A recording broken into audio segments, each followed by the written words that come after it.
Hello, dear friends, and welcome to Sacred Slumber. Before we begin our journey together into this timeless story of faith and courage, I want to take a moment to connect with you. Wherever you are in the world tonight, how has your day been? Perhaps you're settling in as the evening draws near, or maybe you're starting your morning with this gentle retelling. Whether it's midnight where you are, or the sun is just beginning to rise, know that you're exactly where you need to be. I'm curious about where this story is finding you tonight. Are you listening from a cozy bedroom in North America? Perhaps watching the stars appear through your window? Or maybe you're in Europe, beginning a peaceful morning with this tale. Perhaps you're in Asia, Africa, Australia, or anywhere else across our beautiful world. Wherever you are, you're part of our global Sacred Slumber family, and we're so grateful to have you here. If this is your first time joining us, or if you've been with us before, we invite you to subscribe to Sacred Slumber, where we bring you gentle Bible stories and peaceful reflections designed to encourage your heart and strengthen your faith. Now let's settle in together as we journey to ancient Israel, to a valley where faith would triumph over fear, and where a young shepherd boy would show the world that with God all things are possible. The golden sun rises slowly over the valley of Elah, casting long shadows across the rocky terrain. The air is crisp with morning dew, and a gentle breeze carries the scent of wild flowers that dot the hillsides. This valley, nestled between rolling hills covered with olive trees and scattered stones, would soon become the stage for one of history's most remarkable displays of faith. On the eastern ridge, the armies of Israel have made their camp. Hundreds of tents stretch across the hillside, their fabric fluttering softly in the morning breeze. Smoke rises from cooking fires where soldiers prepare their simple breakfast of bread and olives. The men move quietly, their faces etched with concern, their eyes constantly drawn to the valley below and the opposite hill. For across the valley, on the western ridge, stands another camp. The Philistines have pitched their tents there, their bronze weapons glinting in the early light. These are seasoned warriors, confident in their strength, their numbers, and their champion who has struck terror into the hearts of Israel's army for 40 long days. Between these two armies lies the valley itself, a stretch of land that seems to hold its breath in anticipation. The grass grows green here, watered by a small brook that winds its way through the centre of the valley, its waters singing softly over smooth stones. It's a peaceful place, this valley, seemingly too beautiful for the conflict that's about to unfold. But it's here, in this quiet valley, that we find a young man who will change everything. His name is David, and he's not a soldier at all. He's a shepherd from the small town of Bethlehem, the youngest of 8 brothers. While his older brothers serve in King Saul's army, David tends his father's sheep on the hillsides near his home. David has olive skin bronzed by countless hours under the Palestinian sun, and eyes that sparkle with life, an unwavering trust in the God of Israel.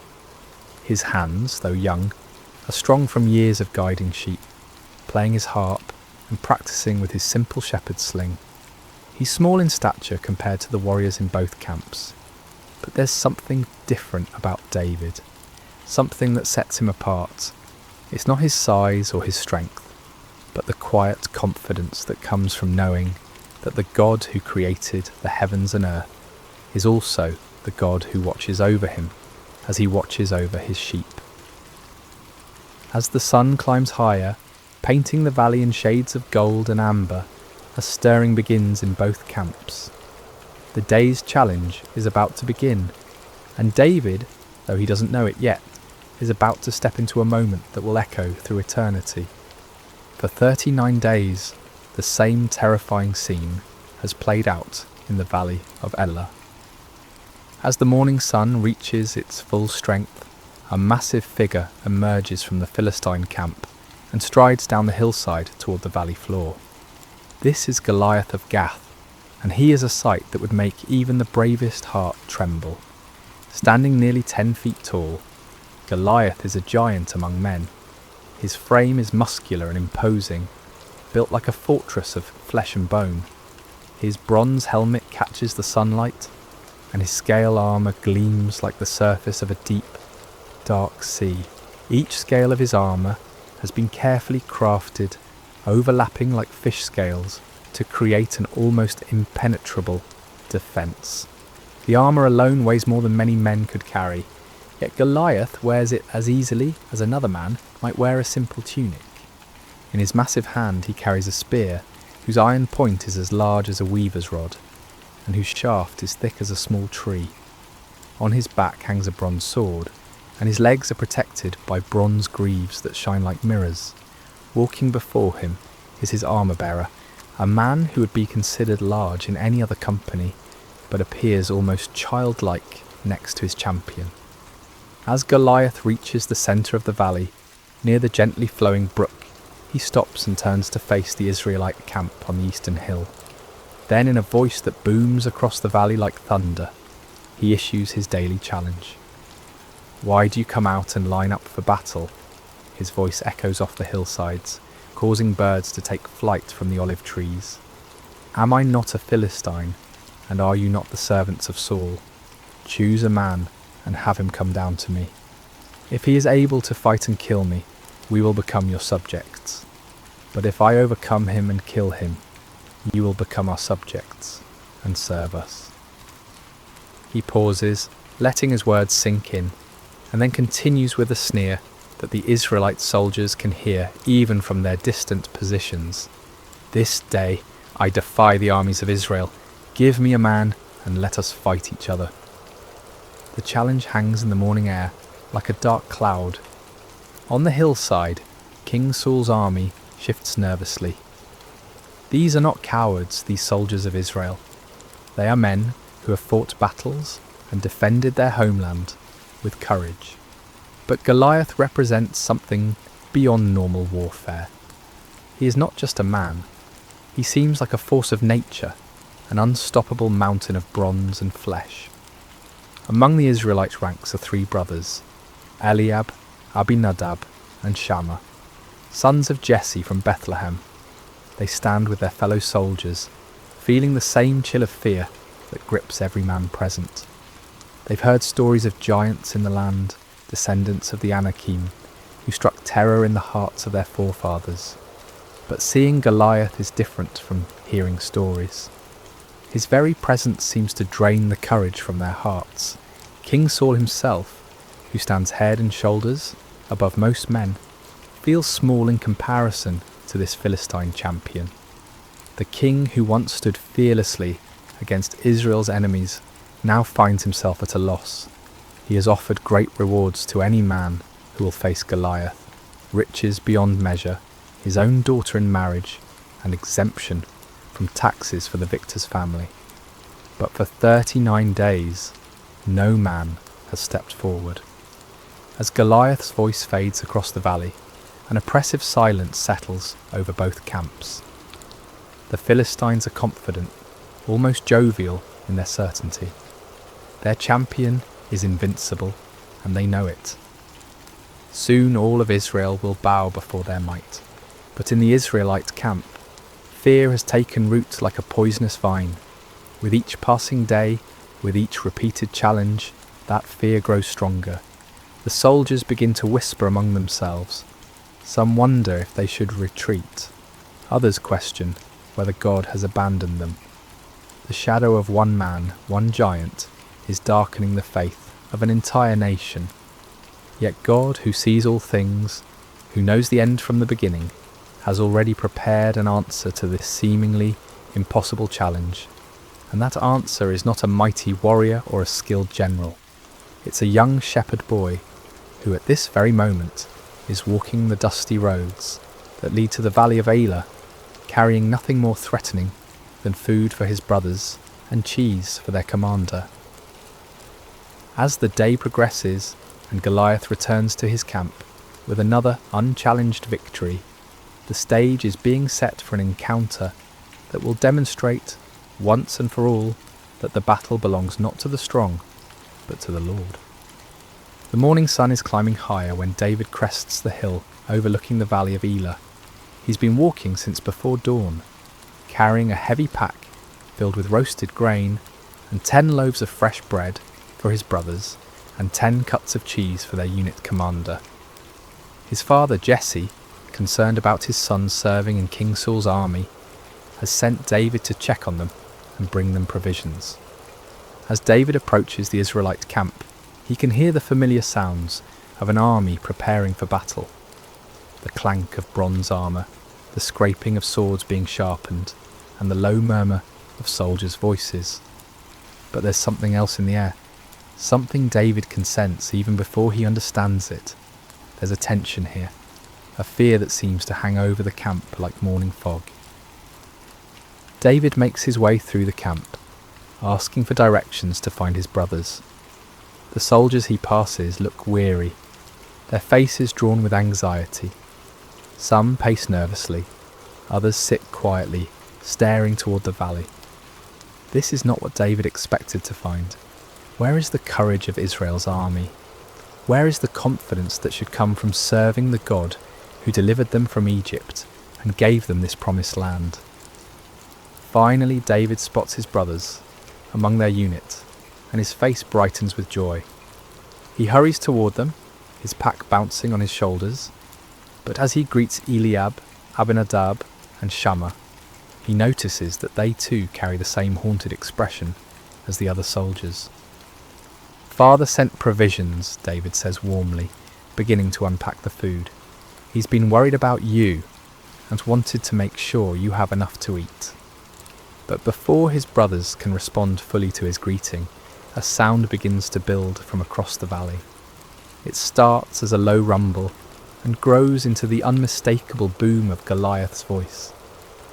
David stops unpacking and turns toward the valley, his eyes widening as he sees the massive figure striding down the hillside. Who is this uncircumcised Philistine that he should defy the armies of the living God? David asks, his voice filled not with fear, but with indignation. The words come naturally to him, spoken with the simple faith of someone who knows God personally, intimately, like a shepherd knows his flock. The soldiers around David stare at him in amazement. Some even step back, as if his words might bring Goliath's wrath down upon them. But David isn't speaking recklessly. He's speaking from a heart that has experienced God's faithfulness. In the quiet places, in the fields where he tends sheep, under the stars where he plays his harp and sings psalms to the God who made them. What will be done for the man who kills this Philistine and removes this disgrace from Israel? David continues, his voice carrying a confidence that seems foreign in this camp of frightened warriors. The soldiers explain about King Saul's promised rewards, but David barely seems to hear them. His focus is not on gold or marriage or tax exemption. His concern is for the honour of God and the reputation of God's people. How can this Philistine be allowed to mock the armies of the living God? How can Israel's soldiers allow this blasphemy to continue day after day? Word of David's questions and his bold words quickly spreads through the camp. Some soldiers are amazed by his courage, others think he's simply too young to understand the danger. But when the news reaches Eliab, David's oldest brother, he responds with anger and embarrassment. "Why have you come down here?" Eliab demands, his face flushed with frustration. "And with whom did you leave those few sheep in the wilderness? I know how conceited you are, and how wicked your heart is. You came down only to watch the battle." Eliab's harsh words reveal the tension that can exist even in families when faith and fear collide. Perhaps Eliab is embarrassed that his youngest brother shows more courage than he and his fellow soldiers have demonstrated. Perhaps he's genuinely concerned for David's safety. But David responds with gentle humility. "Now what have I done?" David asks calmly. "Can't I even speak?" He doesn't argue with his brother or defend himself harshly. Instead, he simply continues asking his questions, seeking to understand why no one has stepped forward to defend God's honour. Eventually, word of David's bold questions reaches King Saul himself. The king, desperate for any glimmer of hope, sends for this young man who speaks so fearlessly about facing the Philistine giant. When David is brought before him, Saul sees nothing impressive about this youth. David is small, young, with the sun-darkened skin of someone who works outdoors. He carries no sword, no armour, nothing that would mark him as a warrior. "Let no one lose heart on account of this Philistine," David says to the king with quiet confidence. "Your servant will go and fight him." King Saul looks at David in disbelief. "You are not able to go out against this Philistine and fight him," he says, his voice heavy with the weight of responsibility and fear. "You are only a young man, and he has been a warrior from his youth." But David's response comes from a wellspring of faith that has been tested and proven in the wilderness places where no one was watching. "Your servant has been keeping his father's sheep," David begins, his voice steady and sure. "When a lion or a bear came and carried off a sheep from the flock, I went after it, struck it, and rescued the sheep from its mouth. When it turned on me, I seized it by its hair, struck it, and killed it. Your servant has killed both the lion and the bear. This uncircumcised Philistine will be like one of them, because he has defied the armies of the living God." David pauses, and in that pause the tent seems to fill with the presence of something greater than human courage. "The Lord who rescued me from the paw of the lion and the paw of the bear will rescue me from the hand of this Philistine." Here is the key to David's confidence. It's not based on his own strength or skill. It's not rooted in pride or youthful foolishness. David's courage comes from his personal experience of God's faithfulness. In the quiet places when no one was watching except God, David learned to trust. When wild beasts threatened his father's sheep, David didn't run. He stood and fought, not in his own strength, but trusting in the God who had called him to be a shepherd. King Saul, moved by David's faith, and perhaps remembering his own younger days when he trusted God more completely, finally gives his consent. "Go," he says, "and the Lord be with you." Wanting to give David every possible advantage, Saul dresses him in his own tunic and puts a bronze helmet on his head and a coat of armour on his body. He gives David his own sword to carry, but when David tries to walk in all this military gear, he finds he can hardly move. "I cannot go in these," David says to Saul, "because I am not used to them." So he takes off the armour, removes the helmet, and sets aside the sword. He will not try to become something he's not, or fight in a way that's foreign to him. David will face Goliath as himself, a shepherd boy who trusts in the living God. Instead, David picks up his staff, the simple wooden rod that has been his companion through countless days in the fields. He goes to the brook that runs through the valley and carefully selects 5 smooth stones worn perfectly round by the flowing water. He places these in his shepherd's bag and takes his sling in his hand. As David walks toward the valley, he carries with him something more powerful than any bronze armour or iron sword. He carries the confidence that comes from knowing God personally, from experiencing his faithfulness in the quiet places of life. And he carries the understanding that this battle is not really between David and Goliath at all. This is a battle between the God of Israel and the false gods of the Philistines, between truth and blasphemy, between faith and fear. The young shepherd is ready to face the giant, not because he is strong, but because he knows the one who is stronger than any earthly power. The afternoon sun hangs bright and warm over the valley of Elah as 2 figures begin their approach toward each other across the grassy floor of the valley. The contrast between them could not be more dramatic, and yet it's precisely in this contrast that God's glory will be revealed. From the western hill, Goliath begins his descent, his bronze armour catching and reflecting the sunlight like a beacon. Each step he takes shakes the ground slightly, and the sound of his armour clanking echoes across the valley. He moves with the confidence of someone who has never known defeat, never felt the sting of uncertainty. His armour-bearer walks before him, carrying the massive shield that will protect the giant from any arrows that might be fired from the Israelite lines. From the eastern hill, David begins his own journey down into the valley. He walks with a steady, purposeful gait, his simple shepherd's clothing a stark contrast to the military spectacle approaching from the other side.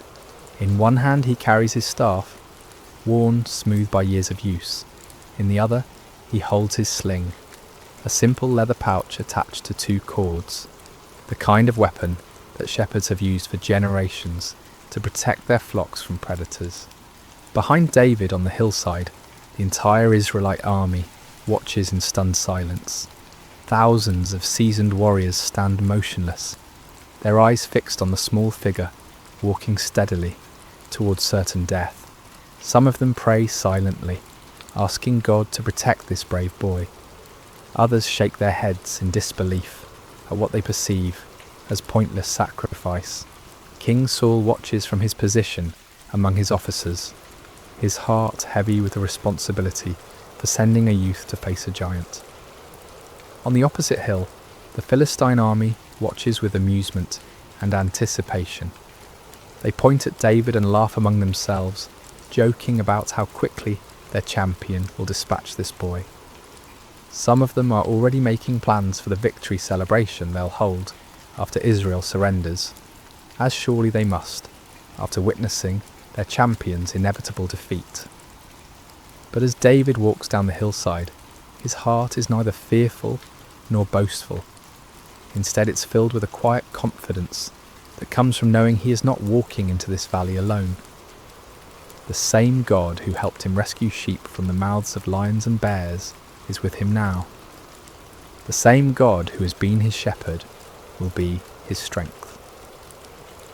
As the 2 figures draw closer together in the centre of the valley, near the gently flowing brook, Goliath gets his first clear look at his opponent. What he sees fills him with contempt and rage. This is not a warrior, this is just a boy, ruddy and handsome, carrying a shepherd's simple tools instead of weapons of war. "Am I a dog," Goliath roars, his voice booming across the valley, "that you come at me with sticks?" His anger at what he perceives as an insult burns hot.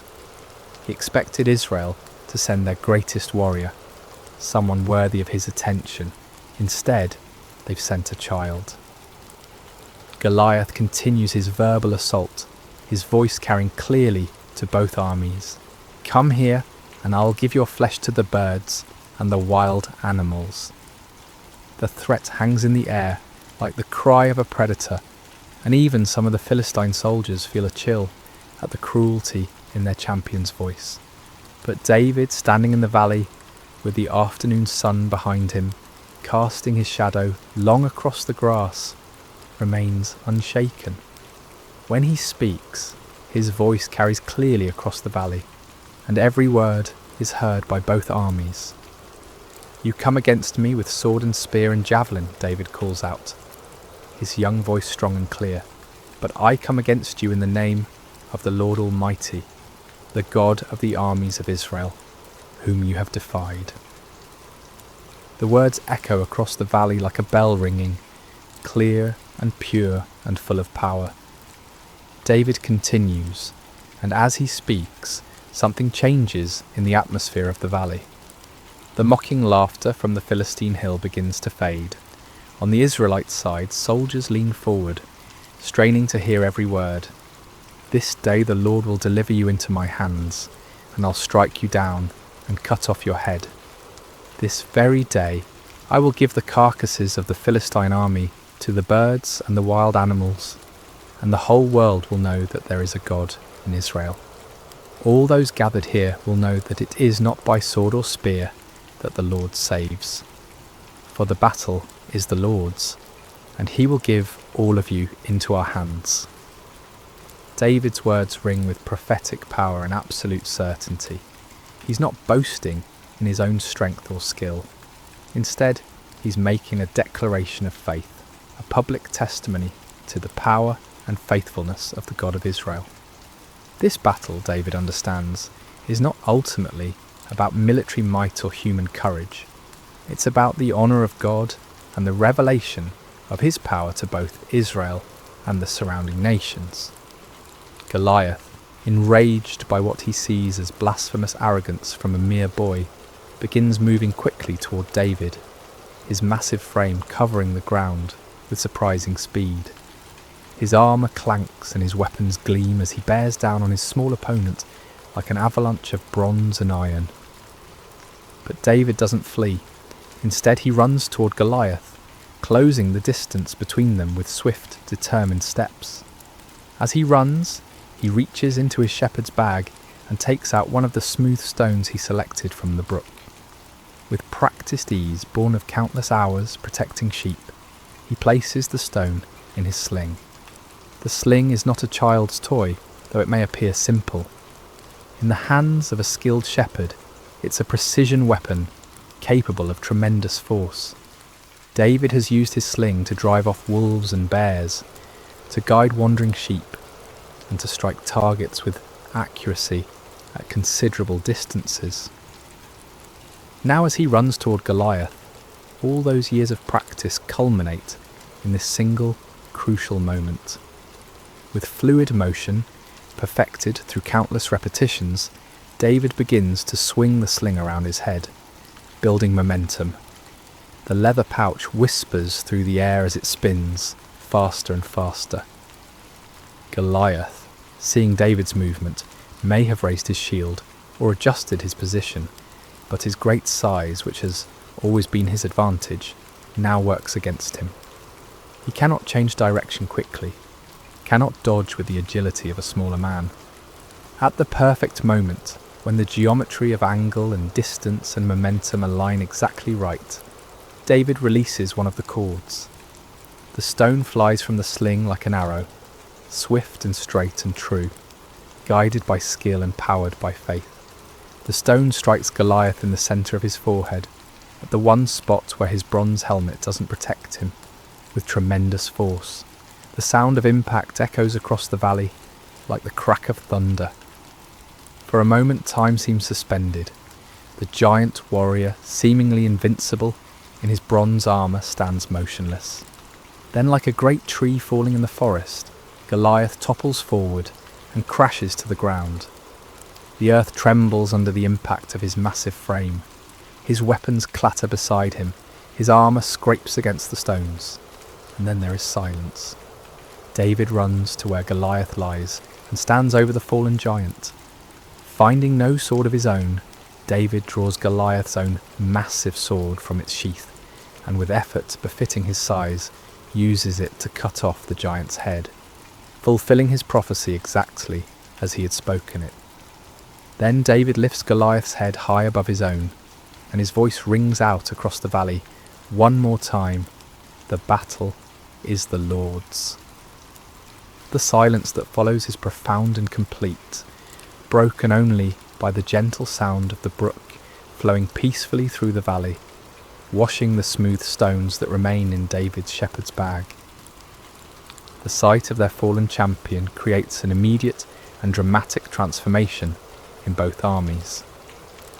On the Philistine hillside, the confident laughter and casual conversation die away instantly, replaced by stunned silence and then growing panic. These seasoned warriors, who moments before were planning their victory celebration, now stare in disbelief at the impossible scene in the valley below. Their champion, their giant, their seemingly invincible Goliath lies motionless in the grass, his own sword in the hands of the shepherd boy, who stands triumphant beside his massive form. The psychological impact is devastating. If Goliath could fall to this young Israelite, what protection did they have? What power could stand against the God of Israel? On the eastern hillside, the transformation is equally dramatic, but runs in the opposite direction. The Israelite soldiers, who have been paralysed by fear for 40 days, suddenly find their voices in a great roar of triumph that echoes off the surrounding hills. The sound builds and builds, a crescendo of relief and joy and renewed confidence that seems to shake the very foundations of the valley. "The Lord has given us victories," they cry. "God has delivered the Philistines into our hands." Swords are drawn from sheaths, not in fear this time, but in confidence.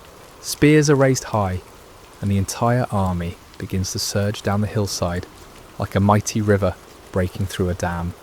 King Saul, watching from his position among his officers, feels his own heart lift with amazement and gratitude. The burden of fear that has pressed down on him for weeks suddenly lifts, replaced by the returning memory of what it means to serve the living God. He gives the command that his army is already anticipating. Charge! The Philistine army, seeing the Israelites rushing toward them and having lost their champion and their confidence in a single moment, turns and flees. What had been an organised military force becomes a scattered mob running for their lives across the hills and valleys of the countryside. The rout is complete and devastating. But as the armies chase and flee across the landscape, David remains in the valley beside the brook, holding Goliath's head and looking up toward heaven with a heart full of gratitude. He has not forgotten, even in this moment of triumph, that the victory belongs to the Lord. This was never about David's skill with a sling. Though his years of practice were important, this was never about David's courage. Though his faith was essential, this was about God's power to save his people and his determination to show both Israel and the nations around them that he alone is God. David understands something that many of the celebrating soldiers rushing past him have not yet grasped. This victory in the valley of Elah is not an end in itself, but a beginning. It's a demonstration of what becomes possible when someone is willing to trust completely in God's power and step forward in faith, even when the circumstances seem impossible. As David picks up his simple staff and adjusts his shepherd's bag, still containing 4 unused stones, he reflects on the events of the day. This morning he was simply bringing food to his brothers. Now he has become the deliverer of Israel, the slayer of giants, the one through whom God chose to demonstrate his power to the nations. But David's heart remains humble. He knows that he was simply the instrument God chose to use. The smooth stones came from God's creation. The skill to use the sling came from God's provision of years in the wilderness. The courage to step forward came from God's faithfulness in past trials. Even the opportunity to be in the valley today came from God's sovereign orchestration of events. As the sun begins to set over the valley of Elah, painting the sky in shades of orange and purple, David begins the journey back up the hillside. Behind him, the brook continues to flow peacefully, its waters singing the same gentle song they sang this morning, as if nothing extraordinary had happened here at all. But everything has changed. Israel has been delivered from their enemies. The name of the Lord has been glorified before the nations. Fear has been replaced with faith, and despair has given way to hope. Most importantly, everyone who witnessed this day now knows with certainty that there is a God in Israel, and that the battle belongs to the Lord. The young shepherd boy who walked down into the valley, carrying only his simple faith and his trust in God, walks back up the hillside as a champion. But he carries with him the same faith and the same trust, because he understands that these were the real weapons that won the victory. Size and strength and bronze armour are nothing compared to the power of the living God when it flows through a heart that trusts him completely. As David rejoins the celebrating Israelite army, his brothers look at him with new eyes. Eliab, who scolded him harshly this morning, now embraces him with tears of joy and amazement. The soldiers who barely noticed the young shepherd this morning now gather around him with respect and wonder, eager to hear him tell the story of his victory. But David's first words are not about his own actions or his own courage. Instead, he lifts his eyes toward heaven and says simply, "Blessed be the Lord God of Israel, who has delivered his people this day." The victory belongs to the Lord, and David never forgets it. This understanding, this heart of worship and gratitude, even in the moment of triumph, is what will carry David through all the challenges that lie ahead in his remarkable life. For this is not the end of David's story, but the beginning. This day in the valley of Elah reveals the heart of a shepherd who will one day be king, a man after God's own heart, who will lead Israel with the same faith and trust he showed when facing a giant with nothing but a sling and the name of the Lord. As we reflect on this timeless story of David and Goliath, we discover that it offers us profound truths that speak directly to our own lives and challenges. The Valley of Elah becomes a classroom where God teaches us about faith, courage, preparation, and the source of true victory. Let's explore these lessons together, allowing them to settle into our hearts like seeds planted in good soil.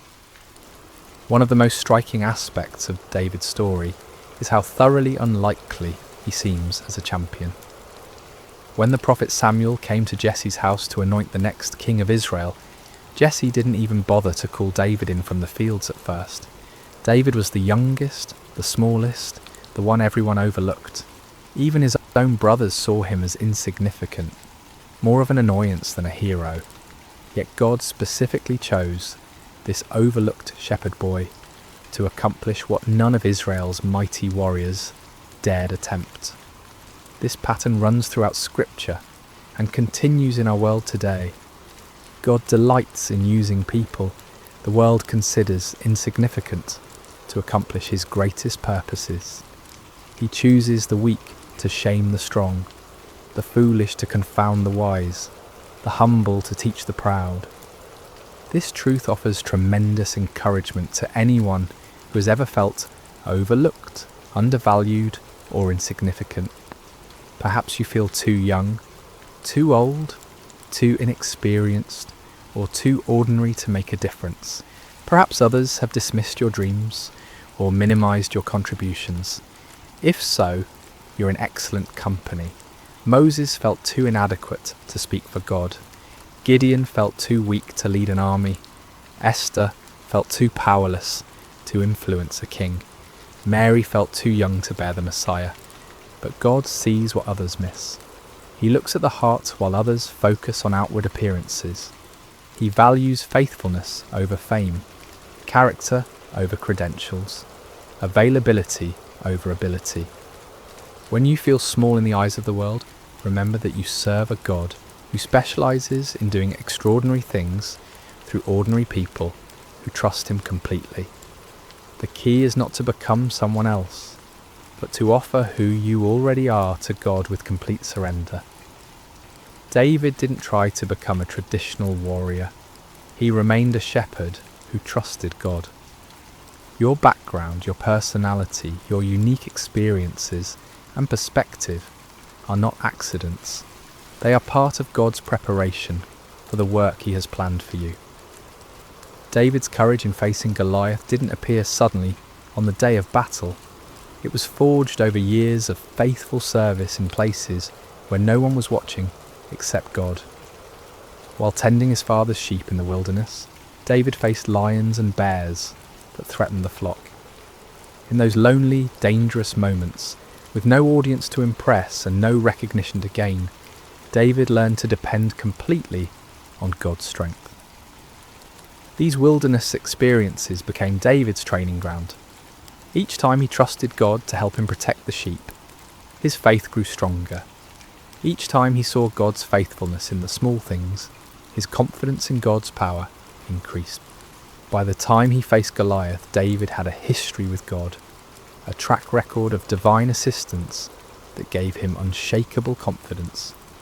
This principle applies directly to our lives.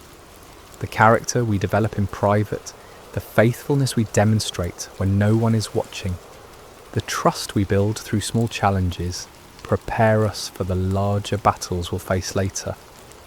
God often prepares us through what seem like insignificant experiences, developing in us the spiritual muscles we'll need for greater tasks.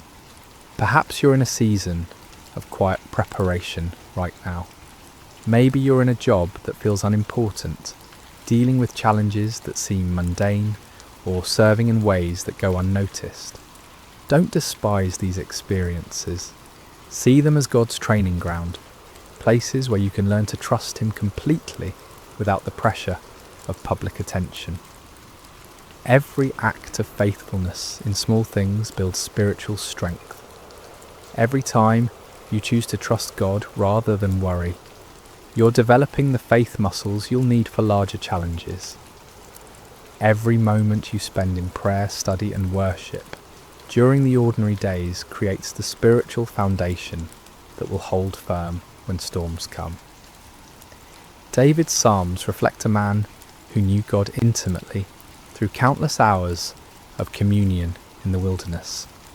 His worship wasn't reserved for public occasions. It was the natural overflow of a heart that had learned to recognize God's presence in solitary places. This private relationship with God became the source of his public courage. The contrast between David's response to Goliath and that of Israel's army reveals the transformative power of proper perspective. The Israelite soldiers saw Goliath's size and focused on their own inadequacy.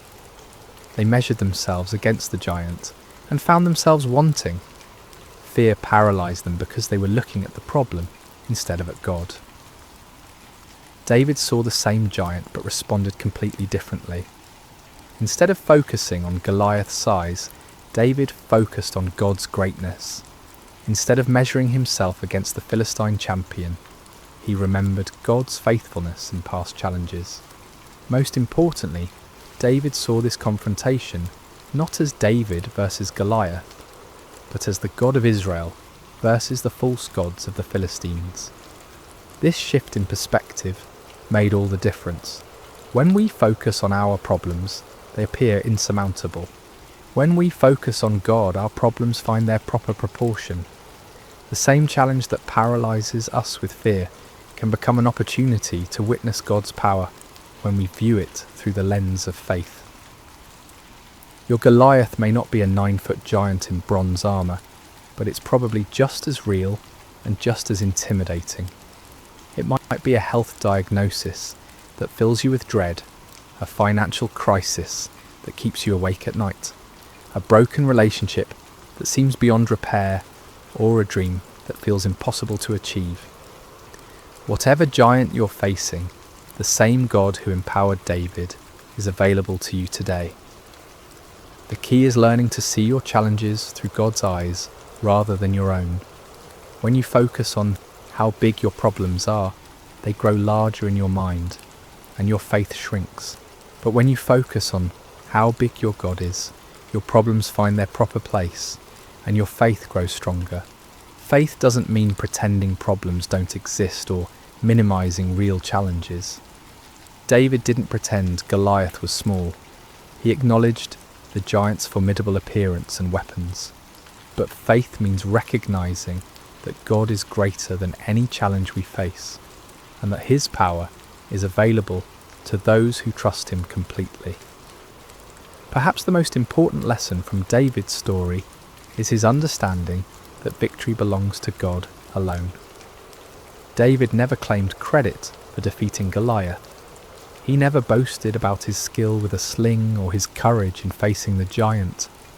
Instead, he consistently pointed to God as the source of his victory. This humility wasn't false modesty, it was accurate theology. David understood that without God's strength, he would have been just another casualty in the valley. With God's power, he became an instrument of divine deliverance. The difference was not in David himself, but in David's relationship with God and his willingness to trust completely in divine strength. This principle protects us from both despair and pride. When we face challenges that seem impossible, we can take courage from knowing that we don't have to rely on our own strength. The same God who empowered David is available to empower us. When we experience victory and success, we can maintain humility by remembering that every good gift comes from above.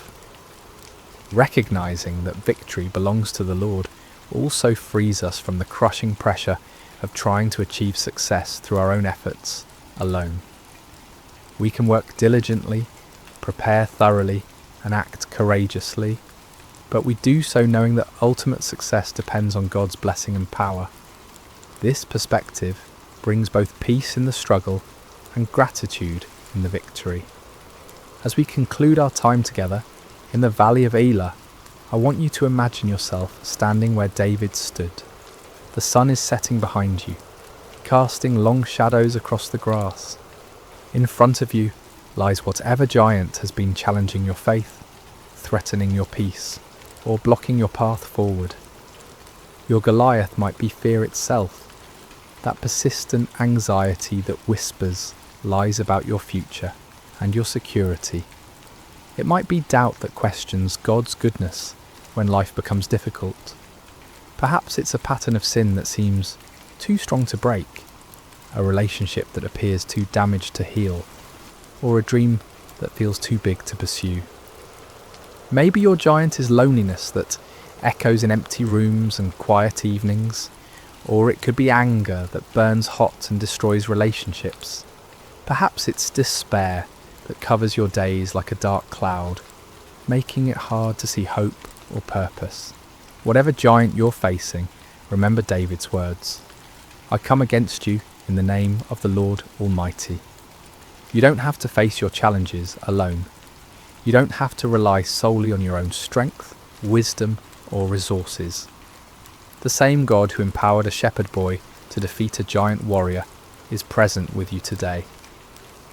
Like David, you may feel small and inadequate when you look at the size of your challenges. That's normal and even healthy, because it drives you to depend on God rather than yourself. But don't let the size of your problems overshadow the greatness of your God. Don't let the voice of your giant drown out the whisper of divine love that calls you forward in faith. Remember that God has been preparing you for this moment through all the quiet experiences of your life. Every time you've chosen trust over worry, every moment you've experienced God's faithfulness in small things, every prayer you've whispered in the darkness has been building the spiritual strength you need for this challenge. Take up your simple faith like David took up his sling. Select the smooth stones of God's promises that have been worn smooth by the flowing waters of his love. Step forward, not in your own strength, but in the name of the Lord who loves you completely and fights on your behalf. And remember, the battle belongs to the Lord. Your job is not to guarantee the outcome, but to trust the one who holds the outcome in his hands. Your calling is not to be strong enough to win, but to be faithful enough to step forward when God calls. As you face your giants, may you have David's courage to step forward, his faith to trust completely, and his wisdom to give God all the glory for whatever victories he grants.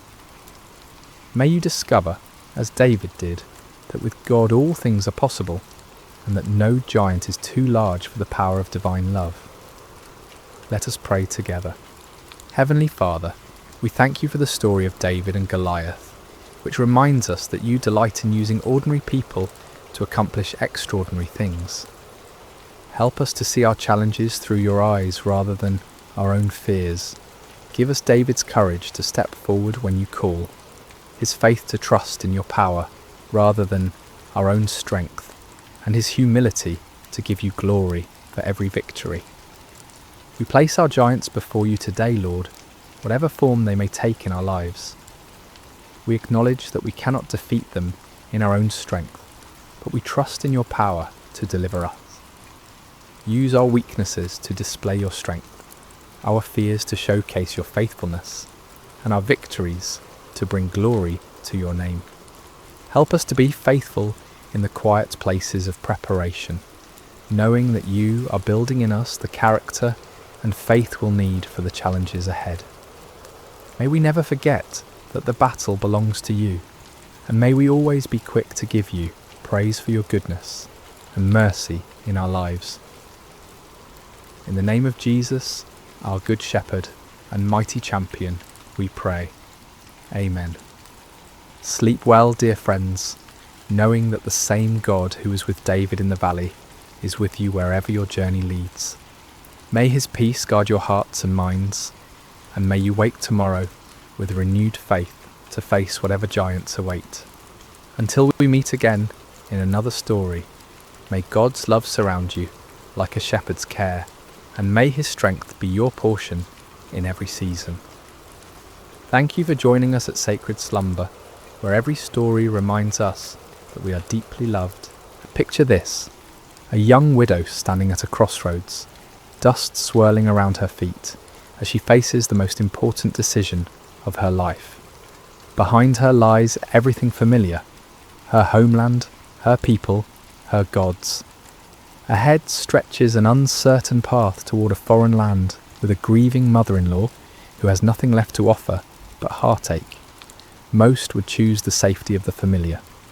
But Ruth, she chose love over security, loyalty over convenience, and in that single moment of breathtaking faithfulness, she stepped into a story that would echo through eternity. What if I told you that in the midst of hardship, one small act of kindness could change the course of history?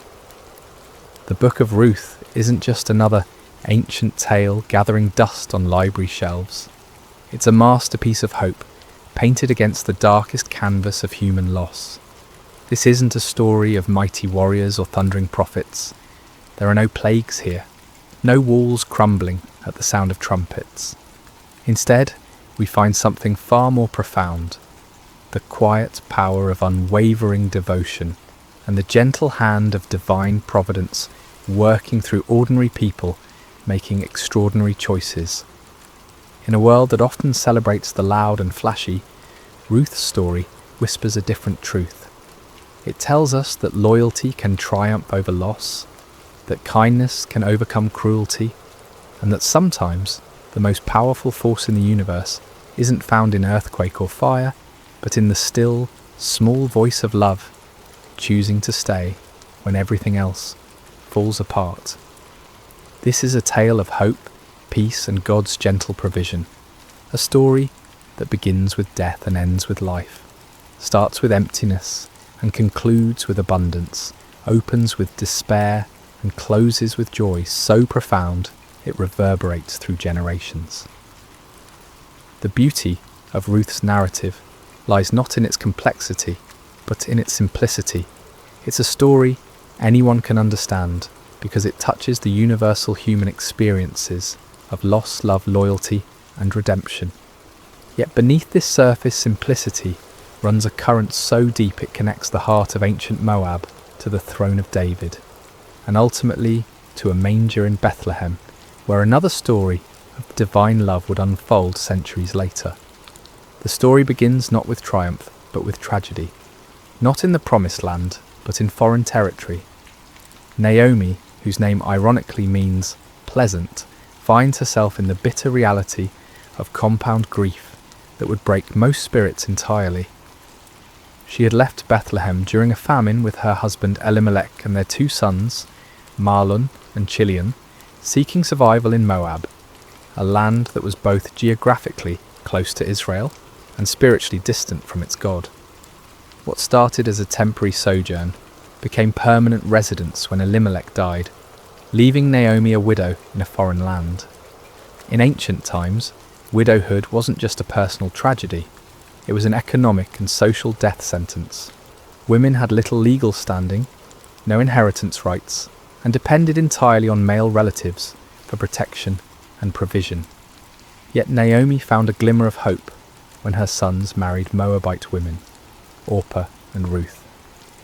These marriages, while controversial by Israelite standards, brought companionship and the promise of grandchildren who would carry on the family name. But hope proved fleeting. After about 10 years in Moab, both sons died, leaving 3 widows to face an uncertain future together. The Hebrew text doesn't elaborate on how they died. Perhaps disease, perhaps accident, perhaps the simple harsh realities of ancient life. What matters isn't the how, but the devastation that followed. Naomi found herself stripped of everything that defined her identity: wife, mother, provider, protector. She was a living emblem of loss, carrying nothing but grief and 2 foreign daughters-in-law who had their own mourning to bear. When news reached Moab that the famine in Bethlehem had ended, Naomi made a decision, born of both hope and desperation. She would return to her homeland, to her people, to whatever remained of her former life. It was a journey of approximately 50 miles, but it might as well have been to the moon for all the security it promised. She was returning not as the confident woman who had left with her family, but as a broken widow with empty hands and an empty room, carrying nothing but memories of better days. The moment of truth came when it was time to say goodbye. Standing at the border between Moab and Israel, Naomi turned to her daughters-in-law with words that revealed both her love for them and her own despair. "Go back," she urged them, "each of you to your mother's house. May the Lord show kindness to you, as you have shown to your dead and to me." It was a release tinged with blessing, an act of selfless love that put their welfare above her own companionship. Orpah, after much weeping and embracing, made the practical choice. She kissed Naomi goodbye and returned to her people and her gods. History doesn't judge her for this decision. It was sensible, even wise by worldly standards. She was young enough to remarry, to find security and happiness in familiar surroundings. Her choice was understandable, logical, and completely reasonable. But Ruth made a choice that defied every rational calculation. When Naomi urged her to follow Orpah's example, Ruth responded with words that have echoed through millennia, words that capture the very essence of covenant love. "Don't urge me to leave you or to turn back from you. Where you go, I will go, and where you stay, I will stay. Your people will be my people, and your God my God. Where you die, I will die, and there I will be buried. May the Lord deal with me, be it ever so severely, if even death separates you and me." This wasn't a momentary burst of emotion. It was a deliberate, irrevocable commitment. Ruth wasn't just choosing to accompany Naomi. She was choosing to abandon everything familiar for everything unknown. She was trading the security of her homeland for the uncertainty of being a foreign widow in Israel. She was exchanging the comfort of her people's acceptance for the likelihood of being viewed as an outsider, even an enemy, given the historical tensions between Moab and Israel. Most remarkably, Ruth was choosing Naomi's God over her own family deities. In the ancient world, this wasn't merely a personal preference, it was a complete transformation of identity, worldview, and destiny. She was stepping away from the gods she had known since childhood and embracing the God of Israel, whom she knew primarily through the testimony of her mother-in-law's life and loss. The journey to Bethlehem began with 2 broken women walking together toward an uncertain future, but it was really the beginning of one of history's most beautiful stories of redemption. Ruth's choice to stay wasn't just loyalty to Naomi, it was an unconscious choice to step into the stream of God's redemptive plan for humanity. Without knowing it, she was walking not just toward Bethlehem, but toward her destiny as an ancestor of kings and ultimately of the King of Kings. The arrival in Bethlehem was far from triumphant. When Naomi and Ruth entered the town, the women who had known Naomi before could hardly believe their eyes. "Can this be Naomi?" they asked, seeing the toll that loss and hardship had taken on their former neighbour. Naomi's response revealed the depth of her pain. "Don't call me Naomi, call me Mara, because the Almighty has made my life very bitter. I went away full, but the Lord has brought me back empty." It was barley harvest time, a detail that might seem incidental, but carries profound significance. In God's economy, timing is never accidental. They arrived not during the lean months when work was scarce and food scarcer, but during the season of harvest when there might be opportunities for survival. Still, being widowed foreigners in a patriarchal society meant they stood at the very bottom of the social ladder, dependent on the kindness of others and whatever work Ruth could find. Ruth, whose name likely means friendship or companion, immediately proved the accuracy of her name through her actions. Without waiting for Naomi to devise a plan or wallowing in self-pity over their circumstances, she took initiative with the words that reveal her character. "Let me go to the fields and pick up the leftover grain behind anyone in whose eyes I find favour." This simple statement masks the courage it required. Ruth was volunteering to do backbreaking labour in the scorching sun, to work alongside the lowest members of society, to face possible harassment or rejection, all to provide for the woman she had chosen to love.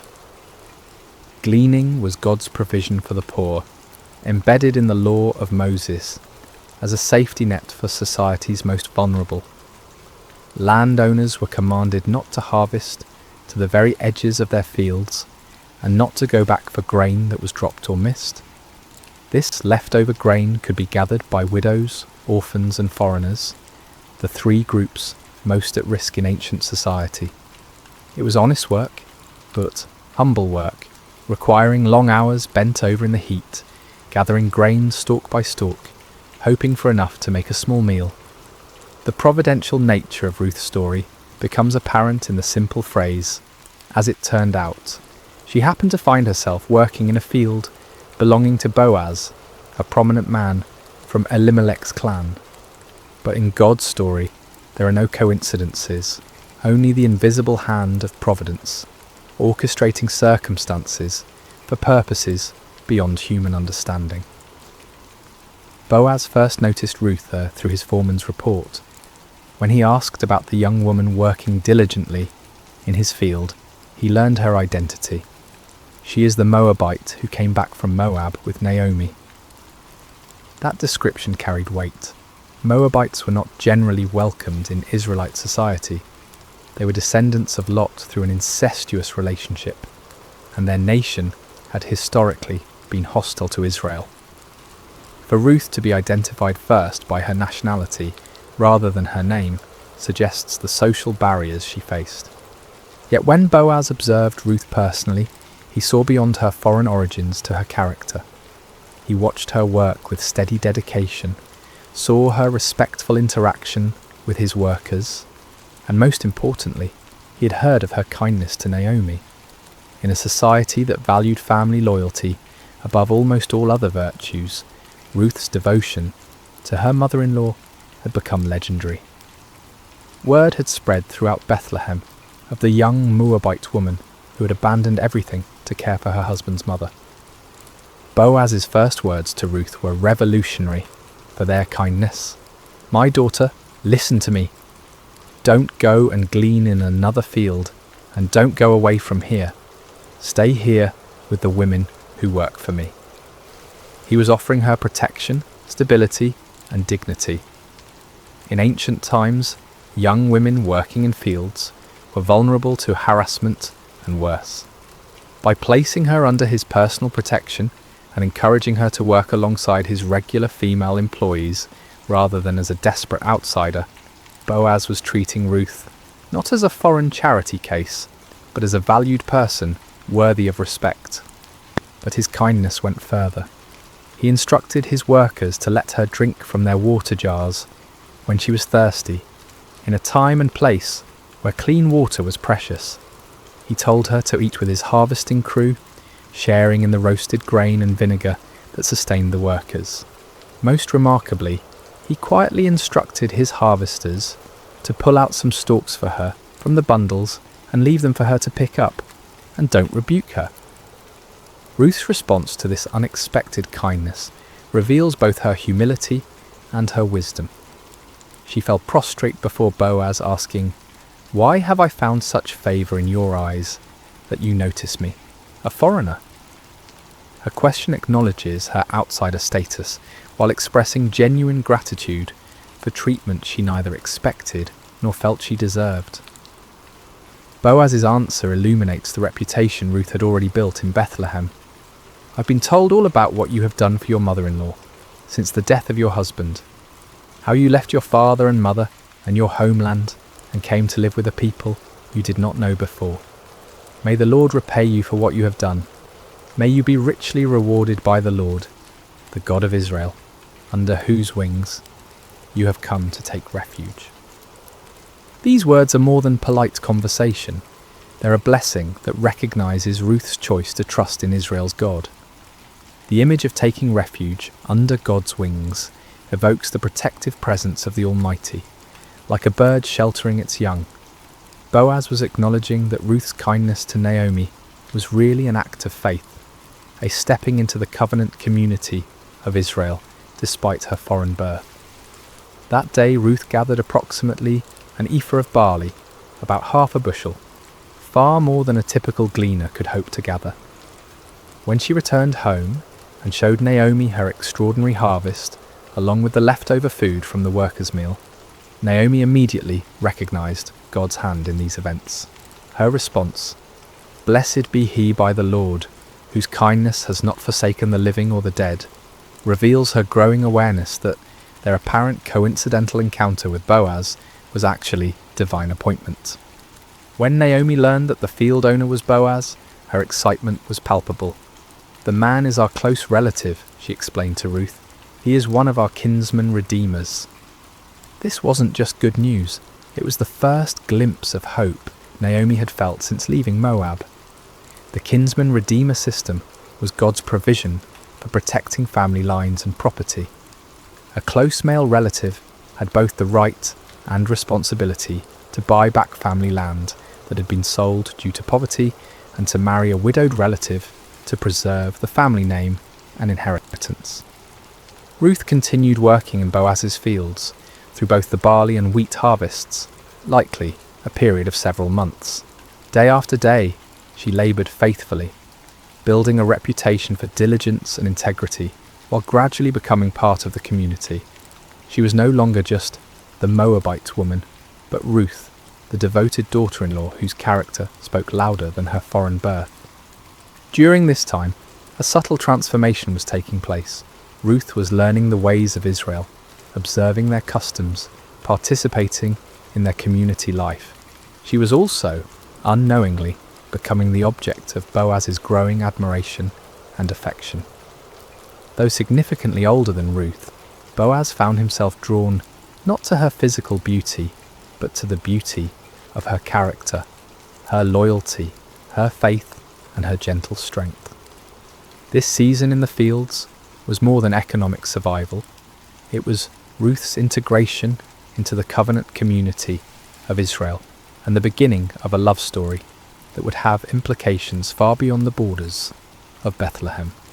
As the harvest season continued, the relationship between Ruth and Boaz deepened through daily interactions marked by mutual respect and growing affection.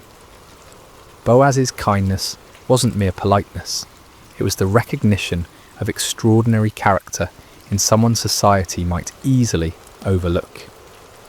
Every morning when Ruth arrived in his fields, every conversation they shared, every protective gesture he made, was weaving a tapestry of love, built on a foundation of honour and integrity. Naomi, meanwhile, was experiencing her own transformation. The bitterness that had defined her return to Bethlehem was gradually giving way to something she hadn't felt in years: hope. Watching Ruth's faithful service and witnessing Boaz's unprecedented kindness toward her daughter-in-law, Naomi began to see the hand of God moving in their circumstances. The woman who had declared herself empty was beginning to see the possibility of fullness once again. It was Naomi who first recognized what Ruth, in her humility, and focus on daily survival might have missed. Boaz's interest was more than benevolent concern for a hard-working gleaner. His protection of Ruth, his generous provisions, his public praise of her character all pointed to something deeper. In a culture where marriages were often arranged for economic and social advantage, here was a man of standing choosing to honour a foreign widow not for what she could bring him, but for who she was. The harvest season was also a time of community celebration. The successful gathering of crops meant survival for another year, and the people of Bethlehem marked these occasions with festivals and gatherings.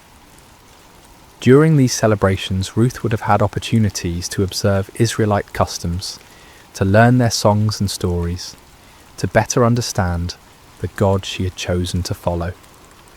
She was becoming not just a resident of Bethlehem, but a true daughter of Israel. Boaz's generosity during this time went far beyond legal requirements or social expectations. The law required landowners to allow gleaning, but it didn't require them to ensure the gleaners found substantial amounts. When Boaz instructed his workers to intentionally drop extra grain for Ruth, he was going above and beyond duty into the realm of love. When he invited her to share meals with his workers, he was treating her as family rather than charity case. The other workers in the field would have noticed this special treatment.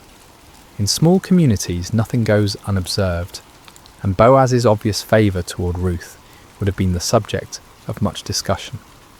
Yet the narrative suggests this talk was positive rather than scandalous. Ruth's reputation for integrity and Boaz's character as a righteous man meant their growing relationship was viewed with approval rather than suspicion. During these months, Ruth was also learning about the God of Israel through observation and experience. She saw how the law protected the vulnerable, how the community cared for its members, how even foreigners could find acceptance when they showed faithfulness. The God she had committed to following in her pledge to Naomi was revealing himself to be trustworthy through the kindness of his people. The emotional climate was changing for all three main characters. Ruth, while still focused on providing for Naomi, was discovering that life could hold possibilities beyond mere survival. Naomi was moving from despair to cautious optimism as she watched events unfold. And Boaz, a man who might have remained unmarried and childless, was finding his heart stirred by a woman whose character exemplified everything he valued. The religious significance of this season cannot be understated. Ruth was effectively completing her conversion to Judaism not through formal ceremony, but through lived experience. She was learning to trust in the God of Israel, not through theological instruction, but through witnessing his provision and protection. Her faith was being refined and deepened through the daily rhythm of work, community, and growing relationship with both Naomi and Boaz.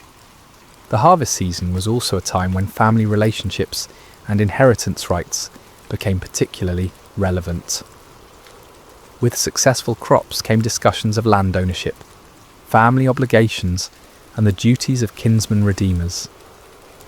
Naomi would have been acutely aware of these conversations, knowing that her late husband's property rights and family obligations remained unresolved. The presence of a kinsman redeemer like Boaz, combined with his obvious interest in Ruth, would have sparked hope for resolution of their precarious situation. As the wheat harvest drew to a close, the foundations had been laid for the dramatic events that would follow. Ruth had proven her character through months of faithful work. Boaz had demonstrated his integrity and growing love through consistent kindness.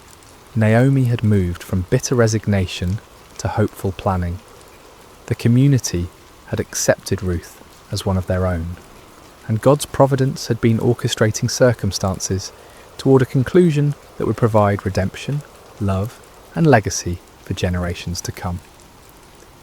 The harvest season was ending, and with it came both celebration and anxiety about the future. Naomi, who had been quietly observing the growing relationship between Ruth and Boaz, decided it was time to take decisive action. Her plan, which she shared with Ruth, was both bold and risky. Ruth would approach Boaz at the threshing floor during the harvest festival and essentially propose marriage by invoking his rights and responsibilities as a kinsman redeemer. "My daughter," Naomi said to Ruth, "I must find a home for you, where you will be well provided for." This wasn't merely matchmaking, it was strategic thinking about survival and security. Naomi understood that while Boaz's kindness during harvest season had been extraordinary, the relationship needed to move beyond casual benevolence to formal commitment if it were to provide lasting security for both women. The plan required enormous courage from Ruth. She would need to bathe, perfume herself, put on her best clothes, and go to the threshing floor where Boaz would be winnowing barley. After he had eaten and drunk and was sleeping beside the grain pile, she was to uncover his feet and lie down. When he woke and asked what she wanted, she was to say, "Spread the corner of your garment over me, since you're a kinsman redeemer." This might sound forward by modern standards, but it was actually a proper, though bold, way for a woman to request marriage from a kinsman redeemer. The act of lying at his feet was a gesture of submission and trust. The request to spread his garment over her was asking him to take her under his protection as his wife. The same imagery Boaz had used earlier when he spoke of Ruth taking refuge under God's wings. Ruth's response to this plan reveals the depth of her trust in Naomi. "I will do whatever you say." She didn't question the wisdom of the approach or worry about the potential for misunderstanding or rejection. She had committed herself to following Naomi's guidance, and she would do so even in this most vulnerable moment. The night at the threshing floor was a pivotal moment in the story. Ruth followed Naomi's instructions precisely, approaching quietly and lying at Boaz's feet after he had fallen asleep. Around midnight, Boaz stirred and discovered someone at his feet. "Who are you?" he asked in the darkness. Ruth's answer was direct and humble. "I am your servant Ruth. Spread the corner of your garment over me, since you're a kinsman redeemer." She was formally requesting that he fulfill his family obligations by marrying her, thereby providing security for both her and Naomi, and potentially redeeming Elimelech's family property. Boaz's response exceeded Ruth's hopes. "The Lord bless you, my daughter," he said. "This kindness is greater than that which you showed earlier. You have not run after the younger men, whether rich or poor." He was acknowledging that Ruth's approach to him wasn't born of desperation or opportunism, but of faithfulness to family obligations and trust in God's provision. However, Boaz revealed a complication Ruth hadn't known about. There was another kinsman redeemer who had a closer family relationship and therefore first rights to redeem Elimelech's property and marry Ruth.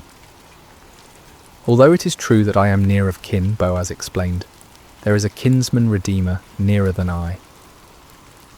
This was devastating news, but Boaz assured Ruth that the matter would be resolved properly according to law and custom. Boaz's handling of this delicate situation reveals his character perfectly. He could have taken advantage of Ruth's vulnerable position, but instead he protected her reputation and committed himself to resolving the legal complications honourably. He told Ruth to stay until morning, but leave before anyone could recognise her, protecting her from potential scandal. Before she left, he filled her cloak with 6 measures of barley, ensuring she didn't return to Naomi empty-handed. When Ruth returned home and reported everything to Naomi, the older woman's response was confident. "Wait, my daughter, until you find out what happens, for the man will not rest until the matter is settled today." Naomi knew Boaz well enough to trust that he would handle the situation with integrity and dispatch. That very morning, Boaz went to the city gate, the place where legal and business matters were conducted in ancient Israel. He sat down and waited for the other kinsman redeemer to pass by. When the man appeared, Boaz called him over and assembled a group of 10 elders as witnesses for the legal proceedings that would follow. The negotiation was masterful. Boaz began by telling the man about a piece of land that had belonged to their relative Elimelech, which Naomi was selling. According to law, the nearest kinsman redeemer had first rights to purchase the property, to keep it in the family. The man was interested until Boaz explained the complete package.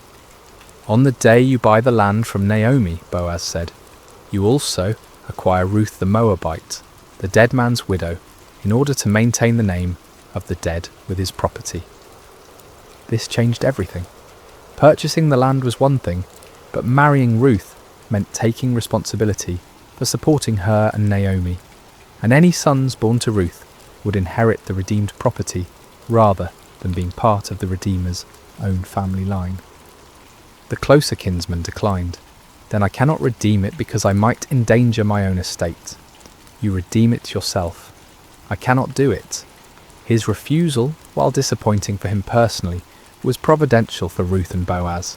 To formalise the transaction, the man took off his sandal and gave it to Boaz, the customary way of transferring rights in Israel. Boaz then made a public declaration before the assembled witnesses. "Today you are witnesses that I have bought from Naomi all the property of Elimelech, Kilion, and Mahlon. I have also acquired Ruth the Moabite, Mahlon's widow, as my wife, in order to maintain the name of the dead with his property, so that his name will not disappear from among his family or from his hometown." The witnesses responded with a beautiful blessing. "We are witnesses. May the Lord make the woman who is coming into your home like Rachel and Leah, who together built up the house of Israel. May you have standing in Ephrathah and be famous in Bethlehem. Through the offspring the Lord gives you by this young woman. May your family be like that of Perez, whom Tamar bore to Judah." This blessing was prophetic in ways the speakers couldn't imagine. They were comparing Ruth to the matriarchs of Israel and expressing hope for the continuation of significant family lines. Their mention of Perez was particularly significant, as Perez was an ancestor of Boaz and would be an ancestor of David and ultimately Jesus. The marriage between Ruth and Boaz was celebrated throughout Bethlehem. Here was a love story that had captured the community's imagination. The virtuous foreign woman and the honourable landowner, brought together by providence and confirmed by their own choices of faithfulness and integrity. Their wedding was not just a personal celebration, but a community affirmation of God's goodness and the power of loyal love. Ruth, who had come to Bethlehem as a destitute foreign widow, was now the wife of one of the town's most respected men. Naomi, who had returned empty, was now provided for and honoured as the mother-in-law of a prominent family. Boaz, who might have remained childless, was married to a woman whose character and beauty had won his heart. The redemption was complete, financially, socially, emotionally, and spiritually. The marriage of Ruth and Boaz represented more than the happy ending to a beautiful love story. It was the beginning of a legacy that would reshape history. Their union produced a son named Obed, whose birth brought completion to the themes of redemption and restoration that had woven throughout the narrative. When the women of Bethlehem saw Naomi holding her grandson, they declared, "Naomi has a son," acknowledging that through Ruth's faithfulness, Naomi's line would continue. The birth of Obed was celebrated as divine vindication of Ruth's loyalty and God's faithfulness to his people. The same women who had witnessed Naomi's bitter return to Bethlehem now rejoiced with her in this ultimate reversal of fortune. "Praise be to the Lord, who this day has not left you without a kinsman redeemer," they told Naomi. "May he become famous throughout Israel. He will renew your life and sustain you in your old age. For your daughter-in-law, who loves you and who's better to you than 7 sons, has given him birth." The significance of being better than 7 sons cannot be overstated in a culture that prized male heirs above all other blessings. 7 was the number of completeness and perfection, So to say Ruth was better than 7 sons was to declare her the ultimate blessing, a foreign woman who had proven more valuable than the greatest treasure a family could hope for. But the story of Ruth and Boaz was part of a much larger narrative that wouldn't be fully revealed for generations. Their son Obed became the father of Jesse, who became the father of David, the shepherd boy who would become Israel's greatest king. Through their lineage, Ruth, the Moabite widow, became the great-grandmother of the man after God's own heart, whose dynasty would rule Israel and whose throne God promised would endure forever.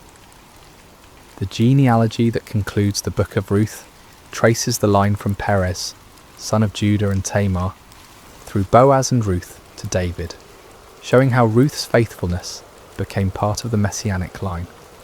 What began as a simple act of loyalty to a grieving mother-in-law ultimately contributed to God's plan for redeeming all humanity. Ruth's decision to stay with Naomi and adopt Israel's God placed her squarely in the centre of salvation history.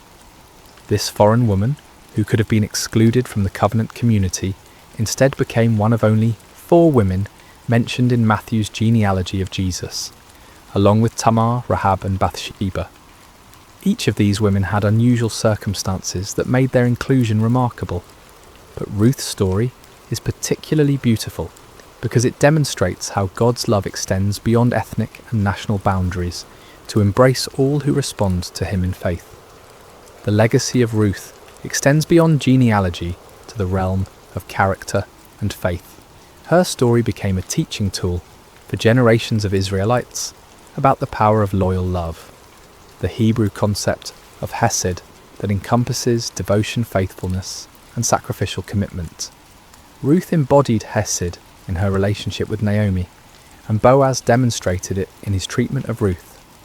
Their marriage was built on this foundation of covenant love that mirrors God's relationship with his people. Ruth's integration into Israelite society also established an important precedent for how foreigners could be welcomed into the covenant community. Her acceptance wasn't based on her ethnicity or social status, but on her character and faith. She proved that nationality was less important than loyalty, that birth circumstances mattered less than personal choices, and that God's family was open to all who chose to belong to it. The story of Ruth also demonstrates God's providence in the seemingly ordinary events of life. There were no dramatic miracles in Ruth's story, no parting of seas or walls falling down, yet God's hand guided every step. The timing of their arrival during harvest season, the chance encounter with Boaz's field, the availability of the kinsman-redeemer laws, the other redeemer's decision to decline his rights. All of these coincidences work together to create the perfect conditions for redemption and blessing. For Naomi, Ruth's legacy meant the restoration of everything she thought she had lost forever. Through Ruth's son, Naomi's family line continued, her security was assured, and her later years were filled with joy instead of bitterness. The woman who had asked to be called Mara, bitter, was now surrounded by the sweetness of new life and hope. For Boaz, marrying Ruth brought fulfillment he might never have expected. Instead of remaining childless, he became the father of a son who would carry on his name and values. His kindness to a foreign gleaner was rewarded with a love that enriched his life and extended his influence through generations. For Bethlehem and the wider community, Ruth's story became a testament to the power of character over circumstances. Her reputation for faithfulness outlasted her foreign origins, and her descendants would bring honour to the very town where she had once worked humbly in the fields.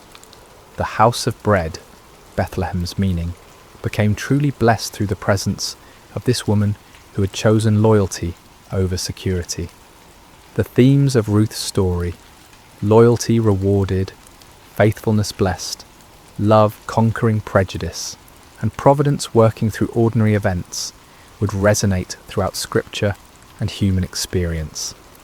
Her example of sacrificial love prefigures the ultimate sacrifice that would come through her descendant, Jesus, who would demonstrate the same kind of loyal love on a cosmic scale.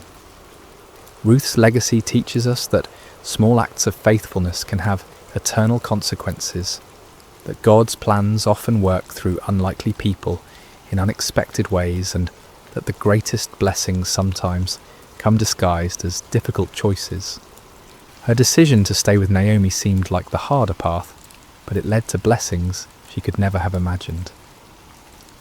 As we close the pages of Ruth's story, we're left not with the thunderous echoes of conquest or the dramatic flourishes of miracle, but with something far more profound, the quiet certainty that love endures, that faithfulness matters, and that God's gentle hand guides even the most ordinary moments toward extraordinary purposes. Ruth's tale doesn't shout at us, it whispers truths that settle into our hearts, like seeds waiting for the right season to bloom. The beauty of Ruth's narrative lies in its accessibility. We may never face exile in a foreign land or need to glean in harvest fields, but we all encounter crossroads where we must choose between security and loyalty, between what's easy and what's right. Ruth's story reminds us that these moments, when we choose love over convenience, faithfulness over comfort, are the building blocks of legacy. In our contemporary world, where relationships are often disposable and commitment is seen as restriction rather than strength, Ruth's devotion to Naomi offers a counter-narrative. Her famous words, "Where you go, I will go, and where you stay, I will stay," weren't just poetry. They were a life philosophy that valued connection over independence, loyalty over self-preservation. In an age of radical individualism, Ruth models radical commitment. Her story also speaks to anyone who has ever felt like an outsider. Ruth was foreign by birth, widowed by circumstance, and poor by necessity. 3 strikes that should have kept her on society's margins. Yet through character and faith, she moved from the periphery to the centre of God's plan. Her journey from Moabite stranger to beloved ancestor of kings offers hope to everyone who has wondered if their background, circumstances, or mistakes disqualify them from significance. The gentleness of God's providence in Ruth's story offers comfort to those who wonder if their lives matter in the grand scheme of things. There were no burning bushes or angelic visitations in Ruth's experience, just the quiet orchestration of ordinary events toward extraordinary outcomes. Her story suggests that God is just as present in the mundane moments as in the miraculous ones, working through harvest seasons and chance encounters to weave tapestries of grace. For those experiencing seasons of loss like Naomi, Ruth's story offers hope without minimizing pain. Naomi's bitterness was real and justified. She had lost everything that mattered to her. Yet through Ruth's faithfulness and God's providence, her empty hands were filled again. The story doesn't suggest that loss isn't real, or that pain isn't valid, but it does promise that emptiness isn't the end of the story. Boaz represents the power of kindness and integrity in a world that often seems harsh and selfish. His treatment of Ruth demonstrates how one person's compassion can transform another's entire trajectory. He saw beyond her circumstances to her character, beyond her foreignness to her faithfulness. In doing so, he models how we might approach the marginalised and struggling people in our own communities. The redemption theme that runs throughout Ruth's story speaks to our deepest longing for second chances and new beginnings. Ruth redeemed Naomi's emptiness through loyalty. Boaz redeemed Ruth's vulnerability through love. Their union redeemed a family line that seemed destined for extinction. This pattern of redemption points toward the ultimate Redeemer who would come through their lineage, offering restoration to all who are broken, lost, or forgotten. Perhaps most powerfully, Ruth's story reminds us that our choices ripple through eternity in ways we cannot foresee. When Ruth chose to stay with Naomi, she had no idea she was choosing to become the great-grandmother of King David or an ancestor of Jesus. She simply chose love. Her decision, made in a moment of grief and uncertainty, affected the course of history and the salvation of the world. The story teaches us that faithfulness is its own reward, but it's also the foundation for blessings we cannot imagine. Ruth's loyalty to Naomi brought her love with Boaz. Her willingness to work humbly brought her honour. Her choice to embrace Israel's God brought her into the centre of his redemptive plan. As we reflect on Ruth's journey from foreign widow to beloved ancestor, we're reminded that God delights in using the unlikely and the overlooked. He chooses the humble to confound the mighty, the faithful to accomplish the impossible, the loving to heal the broken. Ruth's story is ultimately not about her exceptional character, though that was remarkable, but about God's exceptional grace working through ordinary obedience. In a world that often feels chaotic and uncertain, Ruth's story offers the gentle assurance that someone is writing a larger story, weaving together our small acts of faithfulness into a tapestry of purpose and beauty. Every choice to love instead of abandon, to stay instead of leave, to serve instead of demand, becomes part of a narrative larger than ourselves. The final truth Ruth's story whispers to our hearts is perhaps the most beautiful of all. Sometimes the smallest acts of love carry the weight of eternity. A foreign woman's decision to care for her grieving mother-in-law became part of the story that leads to Christmas morning and the cross of Calvary. Her simple faithfulness participated in God's plan to redeem not just a family, but a world. Ruth's legacy lives on not only in the genealogies of Scripture, but in every act of sacrificial love, every choice of loyalty over convenience, every decision to stay when leaving would be easier. Her story continues in our stories when we choose, as she did, to let love be our guide and faithfulness be our strength. In the end, Ruth teaches us that we don't need to be heroes to be heroic, we don't need to be perfect to be used by God, and we don't need to see the whole staircase to take the next step of faith. Sometimes, all that's required is the courage to say, like Ruth, "Where you go, I will go," and trust that the God who guided her steps will guide ours as well. The gentle hope of Ruth's story rests in this beautiful truth. In God's economy, no act of love is ever wasted, no gesture of faithfulness ever forgotten, and no choice to follow him ever in vain. Sometimes the smallest acts of love carry the weight of eternity, echoing through generations, and touching the very heart of God's redemptive plan for humanity. Hello, dear listener, and welcome to Sacred Slumber. Before we begin tonight's story, I'd love to know how your day has been. Whatever time it is where you are in the world, whether you're settling in for the evening or finding a quiet moment during your day, you're exactly where you need to be. We have listeners joining us from every corner of the globe, and it's beautiful to think that we're all connected through these ancient stories that continue to speak to our hearts today. If this story brings you peace and you'd like to hear more like it, please consider subscribing to Sacred Slumber. Now let us journey back over 3,000 years to a time when the hills of ancient Israel echoed with the cries of an oppressed people, and discover how God chose the most unlikely hero to deliver them. The sun blazed mercilessly over the barren hills of ancient Israel, its heat seeming to mock the suffering people below. For 7 long years, the shadow of oppression had fallen across the promised land, like a plague that would not lift.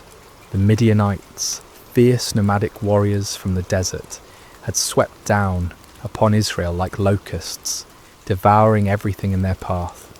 In caves carved into limestone cliffs, families huddled in darkness, their faces gaunt with hunger and hollow with despair. Children, who should have been playing in village squares instead, learned to recognize the distant thunder of approaching hoofbeats, the signal to flee deeper into their rocky refuges. The once fertile valleys that had flowed with milk and honey now lay trampled and barren, stripped clean by the endless raids of their oppressors. The Israelites had forgotten what it meant to harvest their own crops. Each year they would plant in hope, tending their fields with trembling hands, always listening for the sound that would send them running. And each year, just as the grain began to ripen, the Midianites would come. They arrived like a sandstorm, their camels innumerable as the sand by the sea, their warriors dark silhouettes against the burning sky. They took everything, left nothing, and vanished back into the wilderness, leaving behind only dust and desperation.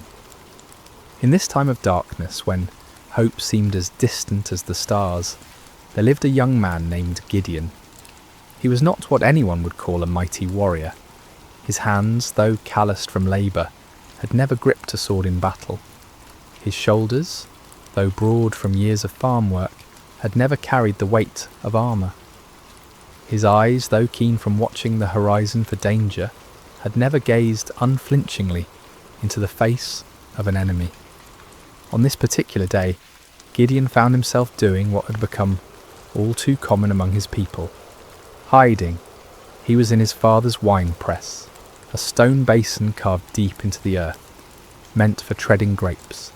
But instead of the purple stain of harvest, this hollow held only wheat stalks and the sound of desperate threshing.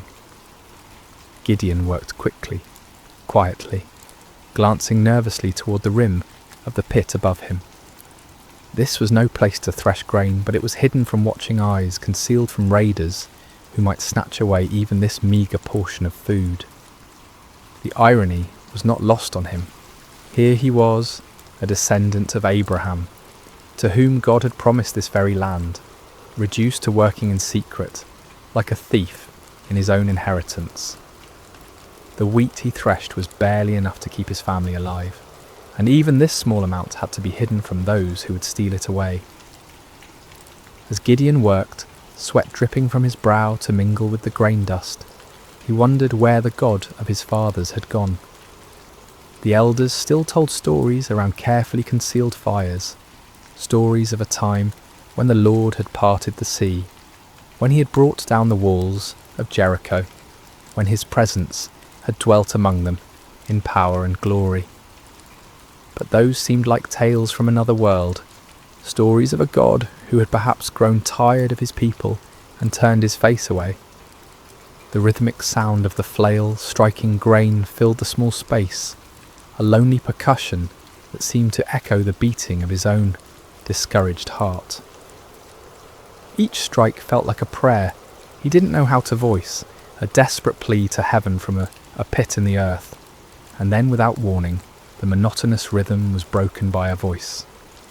"The Lord is with you, mighty warrior." Gideon's flail froze mid-swing. His heart hammered against his ribs as he spun around, expecting to see a Midianite soldier who had discovered his hiding place. Instead he saw a figure sitting beneath the oak tree above the winepress, a man whose presence seemed to make the very air shimmer with an otherworldly light. The stranger's words echoed in Gideon's mind. Mighty warrior? Him? The man who threshed wheat in secret, who started at shadows, who had never held anything more dangerous than farming tools? Surely this visitor was either mocking him or mistaken about who he was addressing. Gideon climbed slowly from the winepress, his legs unsteady, not from exertion, but from the strange presence of this visitor. The man beneath the oak appeared ordinary enough, yet something in his bearing, something in the way the light seemed to gather around him, spoke of anything but ordinary humanity. "Pardon me, my lord," Gideon said, his voice betraying his confusion and fear. "But if the Lord is with us, why has all this happened to us? Where are all his wonders that our ancestors told us about when they said, 'Did not the Lord bring us up out of Egypt?' But now the Lord has abandoned us and given us into the hand of Midian." The words tumbled out of him like water breaking through a dam. 7 years of bottled frustration, 7 years of unanswered prayers, 7 years of watching his people suffer while heaven remained silent. If this stranger claimed the Lord was with them, then where was the evidence? Where was the God who had once fought for Israel with fire and earthquake, with angel armies and miraculous interventions? The figure beneath the oak tree regarded him with eyes that seemed to hold depths of understanding far beyond human measure. When he spoke, his voice carried an authority that made the ground beneath Gideon's feet feel somehow more solid, as if reality itself paid attention to his words. "Go in the strength you have and save Israel out of Midian's hand. Am I not sending you?" Gideon felt his knees nearly buckle. Save Israel? Him? The man who hid in wine presses, who jumped at the sound of the wind through the barley? This had to be some terrible mistake, some cosmic error in judgment. "Pardon me, my lord," he said again, his voice barely above a whisper, "but how can I save Israel? My clan is the weakest in Manasseh, and I am the least in my family." It was true. His family held no position of honour among the tribe. They owned no great flocks, commanded no respect in the councils of the elders. Gideon himself was the youngest son, the one who tended to mundane tasks while others made important decisions. He was nobody special, nobody who mattered, nobody whom anyone would follow into battle. But the mysterious visitor seemed unmoved by these protests. "I will be with you," he said simply, "and you will strike down all the Midianites, leaving none alive." The promise hung in the air between them, impossible and overwhelming. Gideon's mind reeled as he tried to comprehend what was being asked of him. But if this was truly a messenger from the Lord, if this was indeed the God of his fathers speaking to him, then surely he could ask for some sign, some proof that this wasn't merely the product of too much sun and too little food. "If now I have found favour in your eyes," Gideon said carefully, "give me a sign that it is really you who speaks with me. Please do not go away until I come back, and bring my offering and set it before you." The figure nodded gravely. "I will wait until you return." Gideon hurried to his house, his heart pounding with a mixture of terror and desperate hope.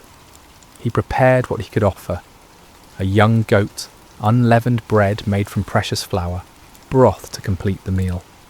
It was a significant sacrifice for a family that had so little, but if there was even the slightest chance that the God of Israel was truly speaking to him, no cost was too great. When he returned to the oak tree, the stranger was still there, patient as stone, eternal as the hills. Gideon set the meat on a rock, poured out the broth, and waited to see what would happen. The visitor extended the staff in his hand and touched the meat and bread. Instantly, fire flared up from the rock, consuming the offering completely. In the same moment, the figure vanished from sight, leaving Gideon alone with the blackened stone and the certain terrifying knowledge that he had been speaking with an angel of the Lord. "Alas, sovereign Lord," Gideon cried out, falling to his knees, "I have seen the angel of the Lord face to face." But even as fear overwhelmed him, a voice spoke from heaven itself. "Peace, do not be afraid, you are not going to die." Gideon built an altar there and called it "The Lord is Peace," but peace was far from what he felt in his heart. That very night, the Lord spoke to him again, commanding him to tear down his father's altar to Baal and cut down the Asherah pole beside it. It was to be his first act of obedience, his first step toward the impossible task that lay ahead.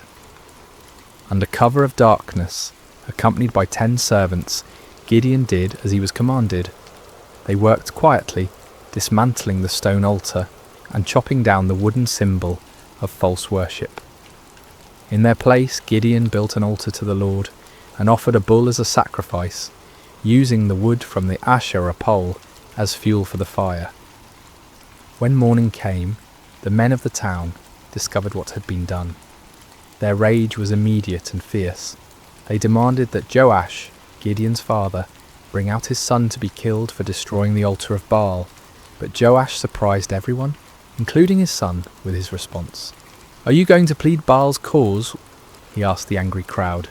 "If Baal really is a god, he can defend himself when someone breaks down his altar." From that day on, Gideon was called Jerub-Baal, meaning "let Baal contend with him." But even after this first victory, even after seeing fire consume his sacrifice and hearing the voice of the Lord, doubt still gnawed at Gideon's heart like a persistent wound. When the Midianites assembled once again for their annual raid, gathering in the valley like a dark sea of destruction, Gideon knew the time had come. Yet still he hesitated, still he needed more assurance. That night he took a wool fleece and placed it on the threshing floor. "If you will save Israel by my hand as you have promised," he prayed, "look, I will place a wool fleece on the threshing floor. If there is dew only on the fleece and all the ground is dry, then I will know that you will save Israel by my hand, as you said." In the morning the fleece was soaked with dew, while the ground around it was completely dry. Gideon wrung out the fleece and filled a bowl with water, but still he doubted.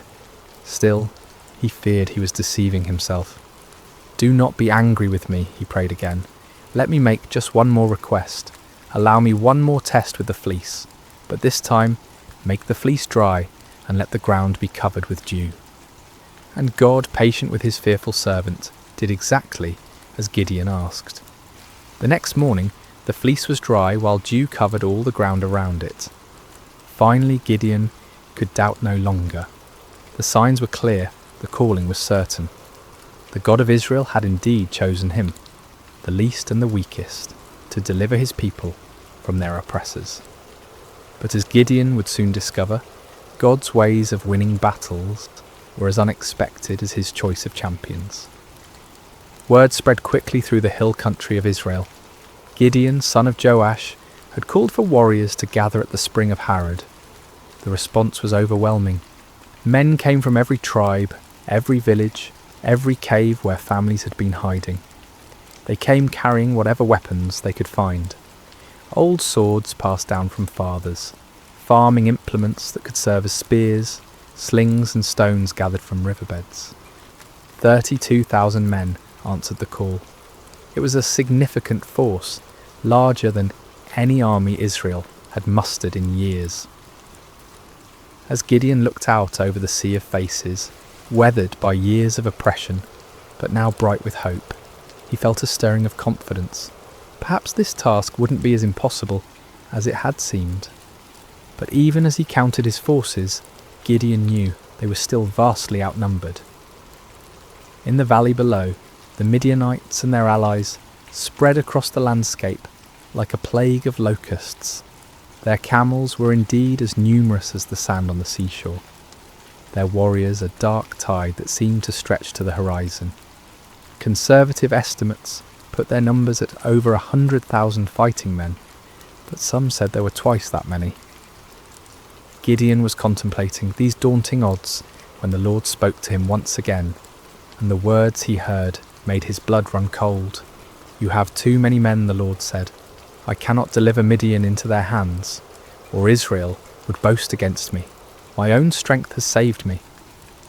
Now announce to the army, anyone who trembles with fear may turn back and leave Mount Gilead." Too many men? Gideon stared out at his army, then down at the vast enemy host in the valley. How could 32,000 be too many when facing such overwhelming odds? But the Lord's reasoning became clear.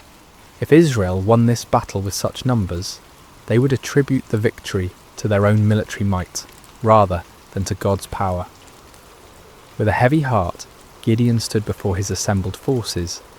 These men had left their families, their hiding places, their small measures of safety to answer his call. Now he had to tell some of them to go home. "Men of Israel," he called out, his voice carrying across the gathered warriors. "The Lord has spoken to me. Anyone among you who is afraid, anyone who trembles with fear, may return to his home. There is no shame in this. Go in peace." A murmur rippled through the crowd. Some men looked relieved, others confused, still others ashamed. But slowly, surely, men began to step forward, to gather their belongings, to turn away from the camp. What started as a trickle became a stream, then a flood. By evening, 22,000 men had departed for their homes, leaving only 10,000 behind. Gideon watched them go with a mixture of understanding and dread. He couldn't blame them for their fear, not after 7 years of running and hiding, but now his army was less than a third of its original size, facing an enemy that seemed to grow larger with every passing hour. Surely now the Lord would be satisfied with the numbers. Surely now they could plan their attack, develop their strategy, prepare for battle. But as the sun set over the camp, painting the sky the colour of blood, the voice of the Lord came to Gideon once more. "There are still too many men," the Lord said. "Take them down to the water, and I will thin them out for you there." Gideon felt as if the ground was shifting beneath his feet. Still too many? 10,000 men were still too many to face 100,000? What kind of battle was the Lord planning? The next morning Gideon led his remaining men down to the spring of Harod. The water was clear and cold, bubbling up from underground sources that had never failed, even in the driest years. The men were thirsty from the march and eager to drink. Separate those who lapped the water with their tongues, as a dog laps from those who kneel down to drink, the Lord instructed. Gideon watched carefully as his men approached the water. Most of them, weary and relieved to finally rest, knelt down and put their faces directly to the stream, drinking deeply. But a few, perhaps more cautious or alert, cupped water in their hands and lapped it quickly while keeping their eyes up, watching for danger. When the test was complete, Gideon counted with growing amazement and terror. Only 300 men had lapped the water like dogs. 300 out of 10,000. 300 to face the multitudes of Midian. "With the 300 men that lapped I will save you and give the Midianites into your hands," the Lord said. "Let all the others return home." The dismissal of the remaining 9,700 men was even more painful than the first reduction. These were the men who had stayed when others fled, who had shown courage and commitment. Yet now they too had to be sent away, carrying with them the supplies and provisions that would have sustained a larger force. As evening fell over the camp, Gideon found himself staring at his tiny army. 300 men sat around small fires, their faces illuminated by flickering flames. Some sharpened weapons, others mended gear, still others simply stared into the darkness where their enemies waited. They were farmers and shepherds, craftsmen and traders. None of them were professional soldiers. None of them had trained for this kind of warfare. Gideon walked among them, listening to their quiet conversations. Some spoke of their families, wondering if they would ever see their wives and children again. Others talked about the enemy, speculating about Midianite tactics and weapons. A few prayed quietly, their voices barely audible above the crackling of the fires. "Do you think we can win?" one young man asked his companion, his voice carrying the weight of doubt that Gideon felt in his own heart. "With God's help," came the reply, but even that voice held uncertainty. As Gideon continued his circuit of the camp, he felt the familiar weight of fear settling on his shoulders like a heavy cloak. 300 men. It was impossible. It was madness. It was a recipe for massacre, not victory. But even as doubt assailed him, Gideon remembered the fire that had consumed his sacrifice, the signs with the fleece, the voice that had called him mighty warrior when he was anything but mighty. The God who had chosen him, who had reduced his army to an impossibly small number, was the same God who had parted the Red Sea, who had brought down the walls of Jericho with trumpets and shouts. Still, as he looked out toward the valley, where enemy campfires twinkled like stars fallen to earth, Gideon found himself struggling with the same fears that had driven him to test God with fleeces. The odds were beyond daunting. They were simply impossible. But perhaps, he thought with growing understanding, that was exactly the point. Sleep eluded Gideon that night. He tossed on his simple bedroll, listening to the sounds of his small army around him. Some of the men snored peacefully, displaying a faith or fatalism that he envied. Others, like himself, shifted restlessly, no doubt contemplating the impossibility of what lay ahead. As the night deepened, the Lord spoke to him once more. "Get up, go down against the camp, because I am going to give it into your hands. If you are afraid to attack, go down to the camp with your servant Purah and listen to what they are saying. Afterward, you will be encouraged to attack the camp." The Lord knew him well, Gideon realized. He was indeed afraid, terrified beyond measure. The offer to scout the enemy camp was exactly what his anxious heart needed. Taking his servant Purah, a young man who had served his family faithfully for years, Gideon crept away from the Israeli camp under cover of darkness. The descent into the valley was treacherous in the darkness. They picked their way carefully between rocks and thorny bushes, each step taking them closer to the vast enemy encampment. As they drew near, the sheer scale of the Midianite army became even more overwhelming. Their campfires stretched as far as the eye could see in every direction, creating a galaxy of light in the darkness of the valley floor. The smell hit them first, thousands of camels, horses and men, creating a pungent mixture that hung heavy in the still night air. Then came the sounds, snoring, quiet conversations, the shuffling of animals, the occasional clank of weapons or armour. It was like approaching a vast, slumbering beast that could wake at any moment and devour them.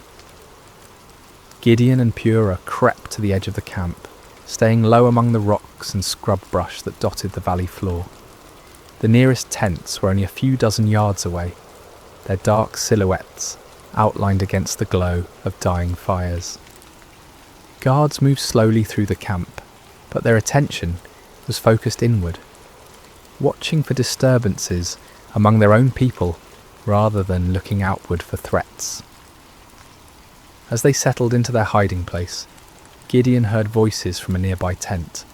Two men were talking in low tones, their conversation carrying clearly in the still night air. "I had the most disturbing dream," one man was saying.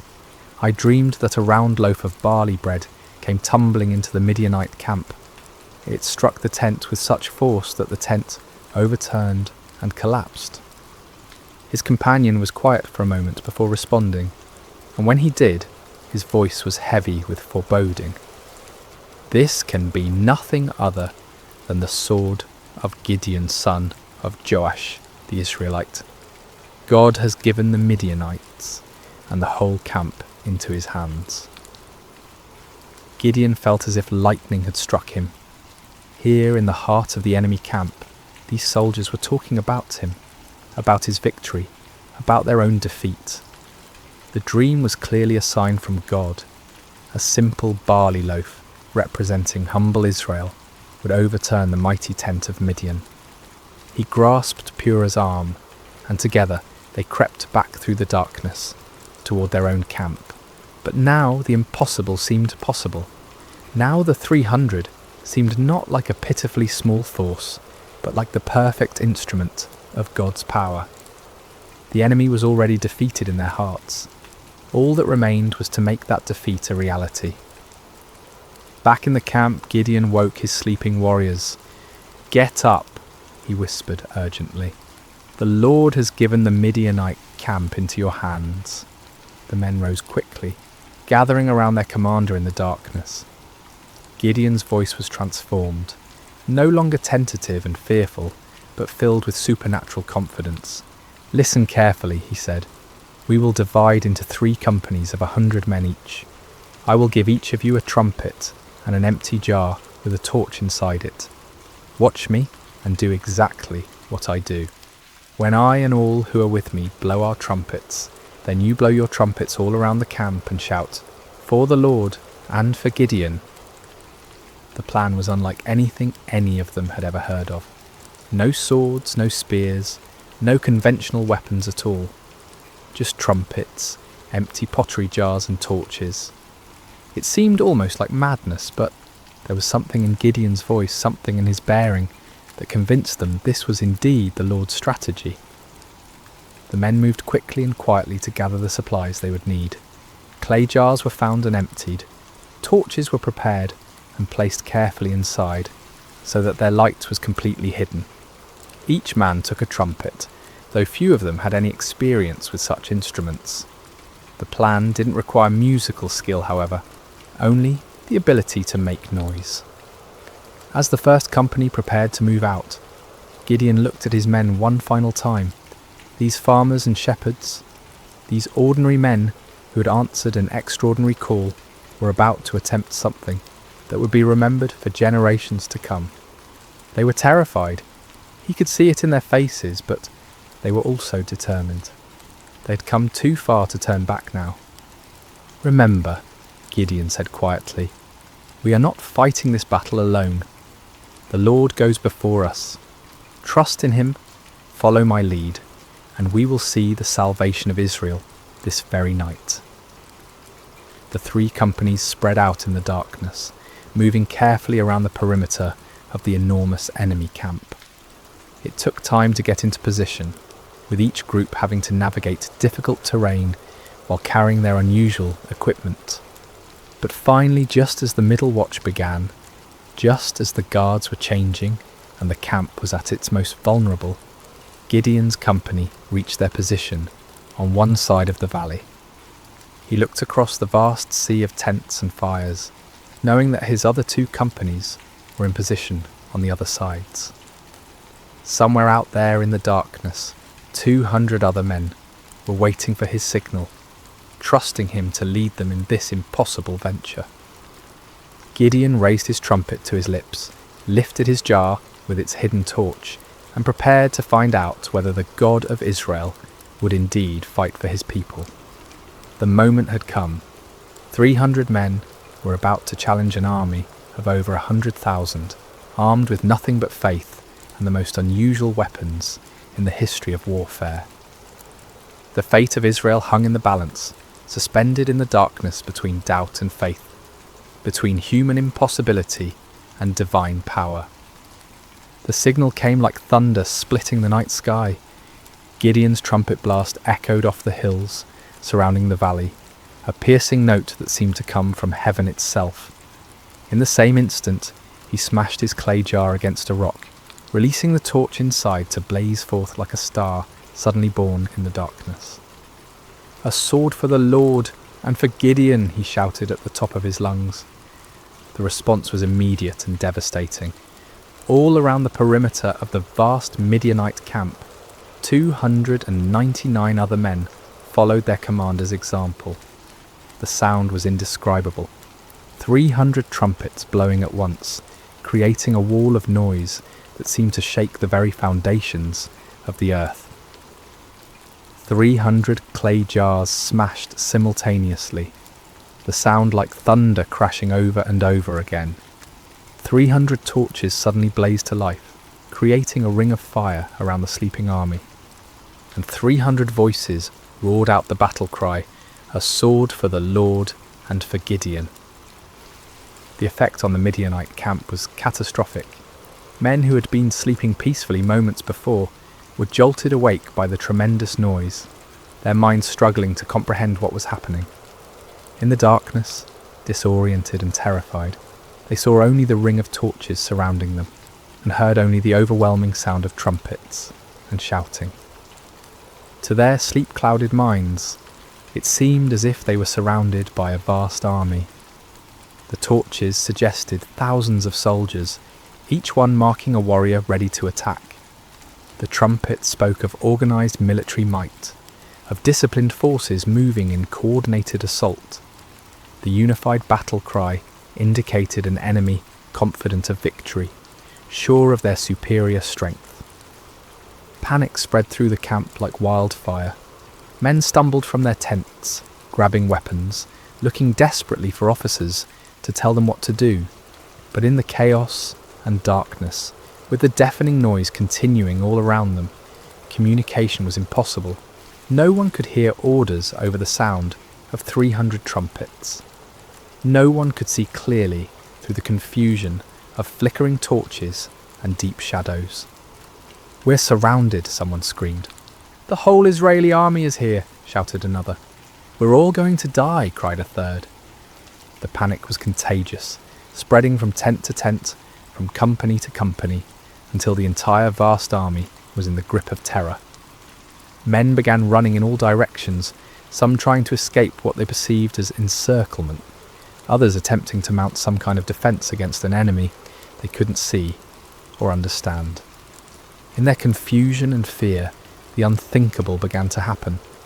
Midianite soldiers, unable to distinguish friend from foe in the chaos, began attacking each other. A man running through the darkness looked like an enemy soldier. A voice shouting commands in the confusion sounded like the voice of an Israeli warrior. Every shadow could be hiding an attacker. Swords were drawn not against the 300 Israelites on the perimeter, but against fellow Midianites. Spears were thrust not at the enemy, but at allies who had become indistinguishable from foes in the panic and darkness. The great army that had terrorized Israel for 7 years was turning on itself, destroying itself in its fear and confusion. Gideon and his men maintained their positions around the camp, continuing to blow their trumpets and brandish their torches, watching in amazement as their enemies did the work of destruction for them. It was the most extraordinary battle any of them had ever witnessed, a battle won without striking a single blow, a victory achieved through terror rather than traditional warfare. As the chaos in the camp intensified, the Midianites began a massive retreat. Those who could find their camels or horses fled toward the Jordan River and beyond. Others ran on foot, abandoning their weapons, their supplies, their wounded comrades, in their desperate attempt to escape what they believed was certain annihilation. But Gideon was not content to simply watch his enemies flee. As the first light of dawn began to creep over the eastern hills, he sent messengers throughout the hill country of Israel, calling on his countrymen to join the pursuit. "Come down against the Midianites," the messengers proclaimed, "and seize the waters of the Jordan ahead of them as far as Beth-barah." The response was immediate and enthusiastic. Men who had been hiding in caves for 7 years suddenly found themselves called to active pursuit of their oppressors. They came streaming down from the hills, like water released from a dam, energized by the news that the mighty Midianite army was in full retreat. The men of Ephraim were particularly effective, seizing the fords of the Jordan River and trapping many of the fleeing enemy forces. They captured and killed Oreb and Zeb, 2 of the Midianite leaders, bringing their heads to Gideon as proof of their victory. Meanwhile, Gideon and his original 300 men continued the pursuit of the main enemy force. They crossed the Jordan River, following the fleeing armies eastward into the desert. Despite their exhaustion, despite having had no sleep and little food, they pressed on relentlessly.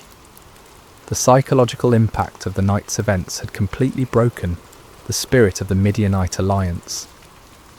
Armies that had seemed invincible just hours before were now scattered bands of demoralized fugitives. The camels that had been as numerous as sand by the seashore were now obstacles to rapid flight rather than instruments of swift attack.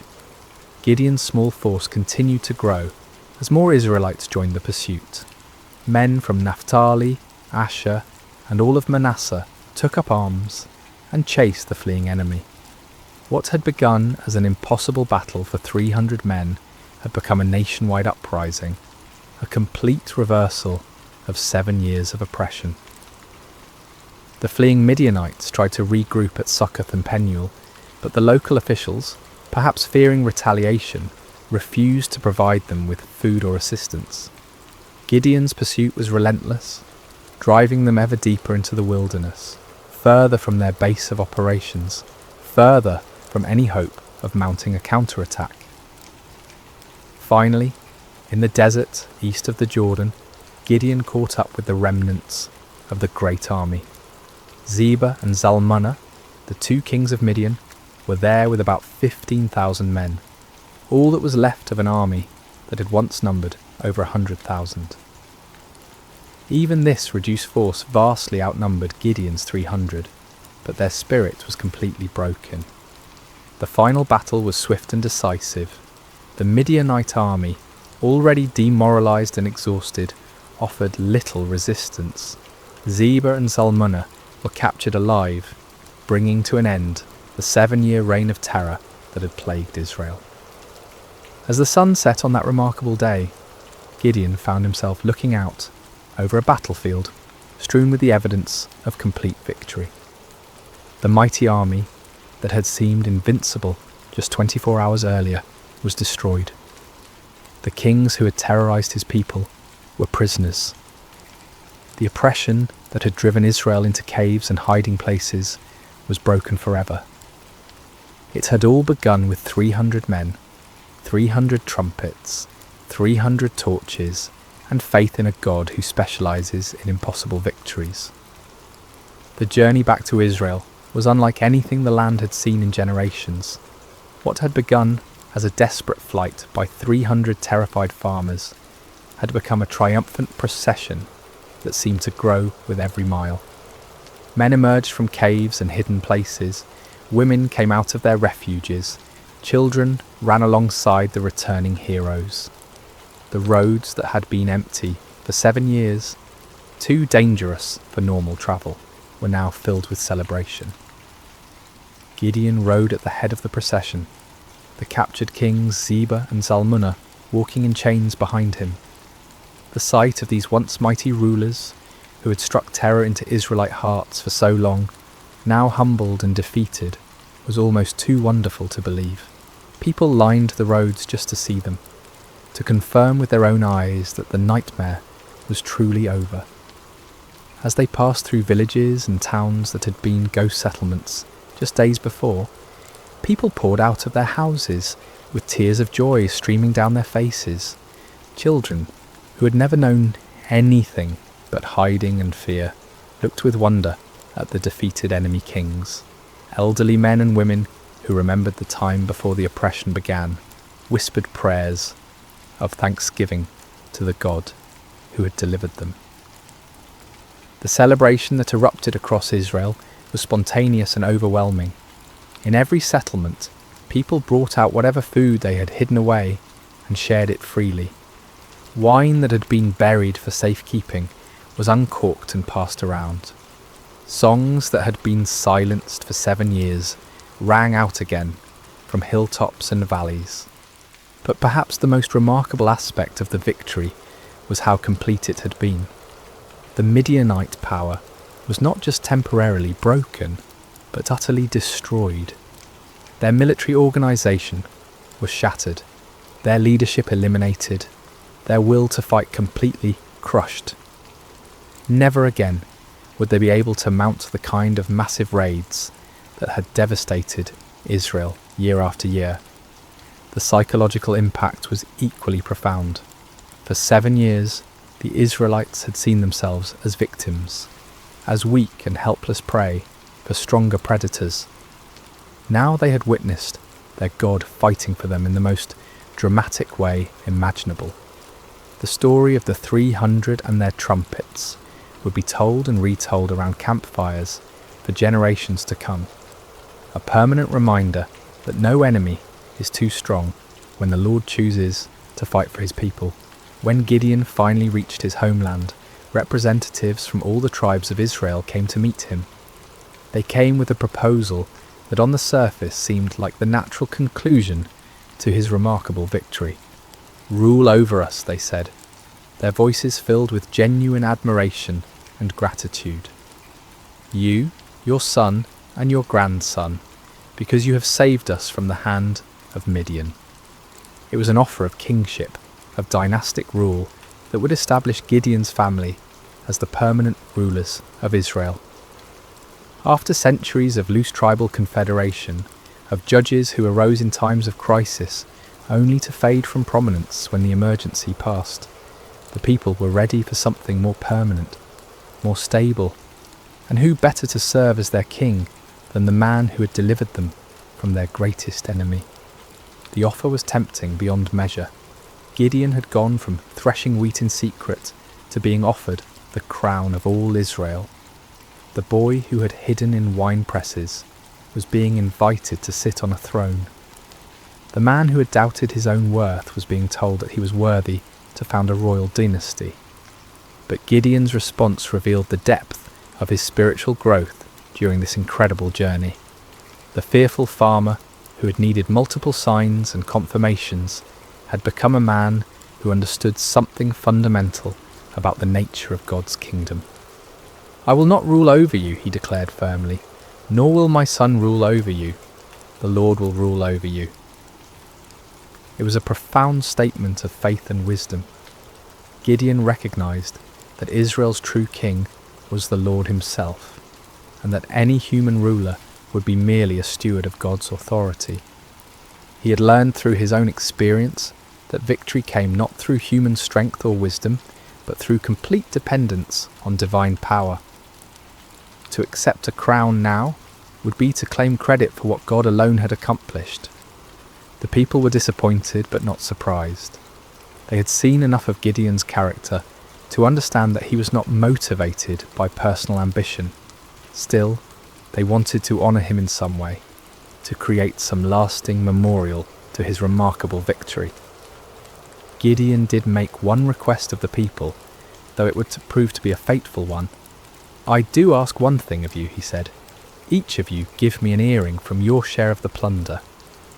The Midianites, like many desert peoples, wore gold earrings, and the spoils of victory included a considerable amount of such jewellery. The Israelites were happy to comply with this modest request. They spread out a garment, and each man threw a gold earring onto it.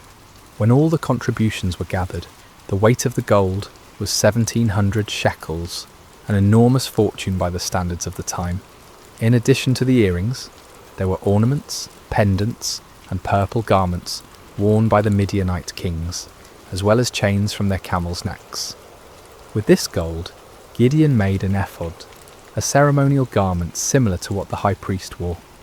His intentions may have been pure, perhaps wanting to create a memorial to God's victory or a way for the people to seek divine guidance. But the results were tragic. All Israel prostituted themselves by worshipping it there, and it became a snare to Gideon and his family. The very man who had torn down his father's altar to Baal, who had refused the crown because only God should rule Israel, inadvertently created an object that led his people back into idolatry. It was a sobering reminder of how easy it is for even the most faithful to stumble, how quickly victory can turn to spiritual defeat. The golden ephod, created from the spoils of a battle won by faith alone, became a false god that drew the people's hearts away from the true God who had delivered them. Yet despite this failing, the primary result of Gideon's victory endured. The land had peace for 40 years during his lifetime. The Midianites never recovered from their devastating defeat. Other potential enemies, seeing what had happened to the mighty Desert Confederation, thought twice before threatening Israel. Gideon himself lived quietly on his estate, enjoying the respect of his people, but never again taking up the sword. He married and had many children, 70 sons from his various wives. One son, born to a concubine in Shechem, was named Abimelech, and he would later bring great trouble to Israel in his quest for the power his father had refused. When Gideon died at a good old age, he was buried in the tomb of his father Joash in Ophrah of the Abiezrites. His death marked the end of an era, the passing of a man who had embodied both the highest faith and the deepest human frailty. As we reach the end of this ancient story, told now across thousands of years and countless retellings, the lessons of Gideon's life continue to resonate with profound relevance. His journey from fearful farmer to victorious leader, speaks to truths that transcend time and culture, offering wisdom for anyone who has ever felt inadequate for the tasks before them. The first and most striking lesson is how God chooses his instruments. When the angel called Gideon a mighty warrior while he hid in a wine press, it seemed like either a mistake or a cruel joke. Gideon was none of the things we typically associate with great leaders.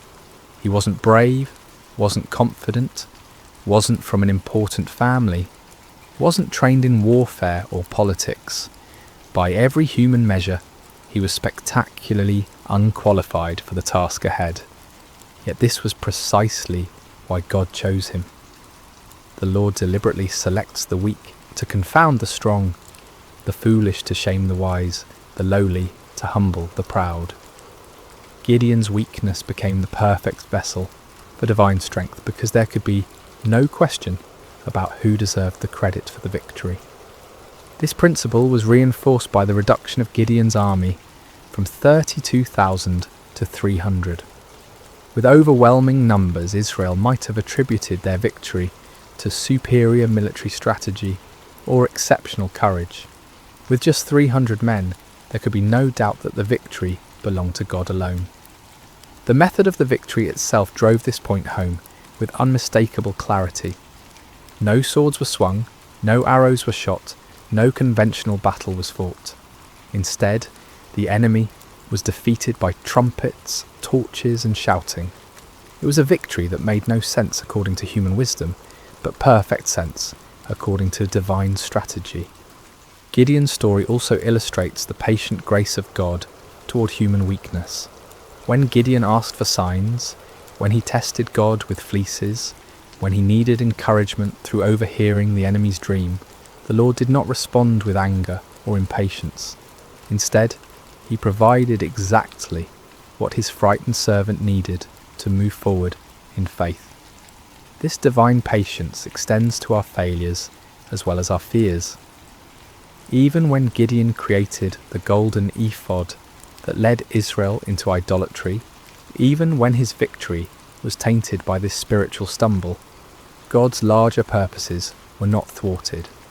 The peace that came to Israel lasted for 40 years, and the story of Gideon's faith continued to inspire future generations. Yet Gideon's failure with the ephod serves as a sobering warning about the subtle nature of spiritual pride. The man who had refused a crown could still fall into the trap of creating an object that drew worship away from God. Victory can be more spiritually dangerous than defeat, success more corrupting than failure. Even those who have experienced God's power in extraordinary ways must remain vigilant against the pride that can grow from their very victories. The story also reveals the importance of recognizing God's sovereignty in our circumstances. When Gideon questioned why God had allowed the Midianite oppression, he was struggling with one of humanity's oldest questions: why does a good God permit suffering? The answer that emerges from his story is not a theological explanation, but a practical demonstration. God had not abandoned his people. He was preparing to deliver them in a way that would reveal his power and restore their faith. Sometimes what looks like divine absence is actually divine preparation. The 7 years of oppression created the conditions that made Israel ready to trust completely in God rather than in their own strength. Without that desperation, they might never have been willing to follow 300 men with trumpets against an army of over 100,000. Gideon's reluctance to accept the crown offers another crucial lesson about the nature of true leadership. The people wanted to make him king because he had saved them, but Gideon understood that salvation belongs to God alone. Human leaders are at their best when they serve as instruments of divine will rather than as objects of human worship. This principle applies far beyond political leadership. In families, in businesses, in communities, in churches, the most effective leaders are those who understand that their authority is delegated. that their successes come from sources beyond themselves, that their role is to point others toward truth rather than toward their own personalities or achievements. The transformation in Gideon's character throughout the story demonstrates the power of stepping out in faith despite fear. The man who ended the story was dramatically different from the one who began it, not because his circumstances had changed, but because he had learned to trust in something greater than his circumstances. He discovered what countless others have learned, that God's strength is made perfect in human weakness, that his power is most clearly displayed when human power is obviously inadequate, that the greatest victories often come in ways that make no earthly sense. For modern listeners, Gideon's story speaks to anyone who has ever felt overwhelmed by the challenges they face, whether dealing with personal struggles, family crises, professional obstacles, or community problems. The principles that guided Gideon remain relevant. True solutions often come not through human wisdom or strength, but through surrender to divine wisdom and dependence on divine strength. The story encourages us to look beyond the odds, beyond our qualifications, beyond conventional approaches, to find the unexpected ways that God might work. It reminds us that He specializes in impossible situations, that He delights in using unlikely people, that He often works in ways that confound human expectations. At the same time, Gideon's story warns us about the ongoing nature of spiritual vigilance. Victory is not a destination, but a stepping stone. Success is not an end, but a beginning. Even those who have experienced God's power in remarkable ways must continue to guard their hearts against pride, idolatry, and spiritual complacency. The golden ephod that became a snare to Gideon serves as a perpetual reminder that our greatest spiritual dangers often arise not from our failures, but from our successes, not from our weaknesses, but from our strengths, not from what we lack, but from what we have achieved. As we close this ancient tale, we're reminded that Gideon's story is ultimately not about Gideon at all. It's about a God who sees potential where others see only weakness, who creates strength from surrender, who wins victories through the most unlikely means.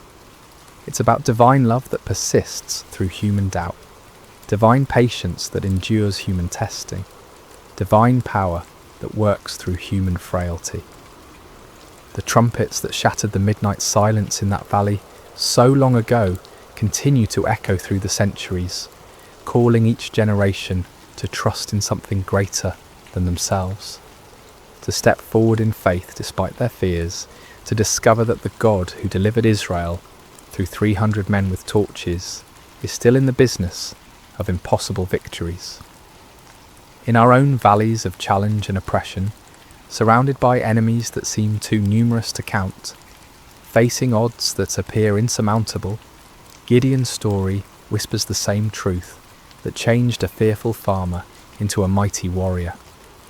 The Lord is with you, and in Him even the weakest can become strong. Even the smallest can achieve great things. Even the most unlikely can be used for extraordinary purposes. The battle belongs to the Lord, and in Him, victory is always possible. And so we end where we began, with a simple truth that transcends time and circumstance. When God chooses to fight for His people, no enemy can stand, no odds are too great, and no victory is impossible. The story of Gideon continues to unfold in every generation, in every heart that learns to trust, not in human strength, but in divine power, not in earthly wisdom, but in heavenly guidance, not in what we can see, but in what God can do. May this ancient story find new life in modern hearts. May its lessons take root in contemporary soil, and may its timeless truths continue to inspire faith, courage, and hope in all who hear it.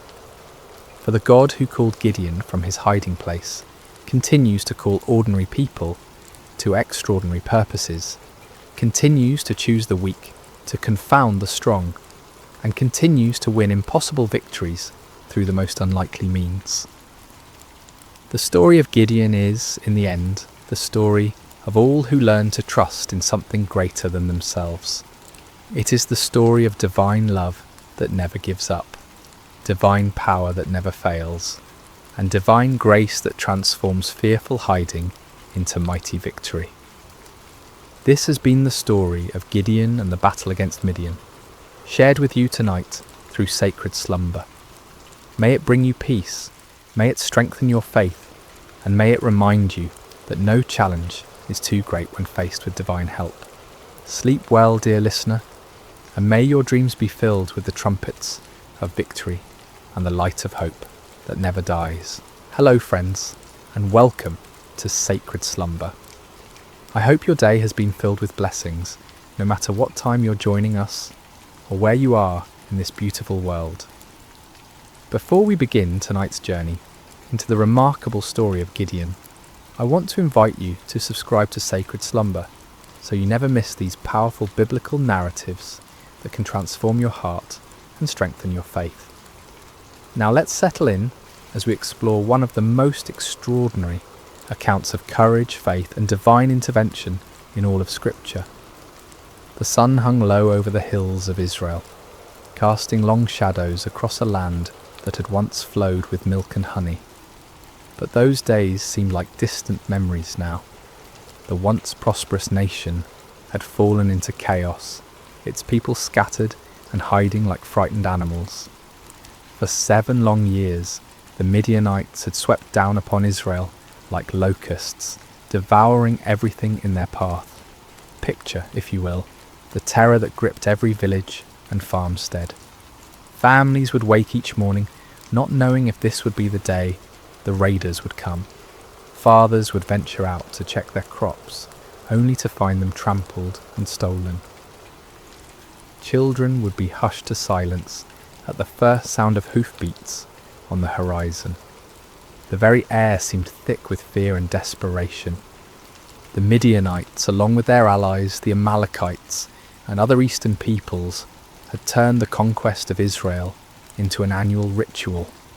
Like a plague of locusts, they would arrive at harvest time, their camels beyond counting, stretching across the landscape as far as the eye could see.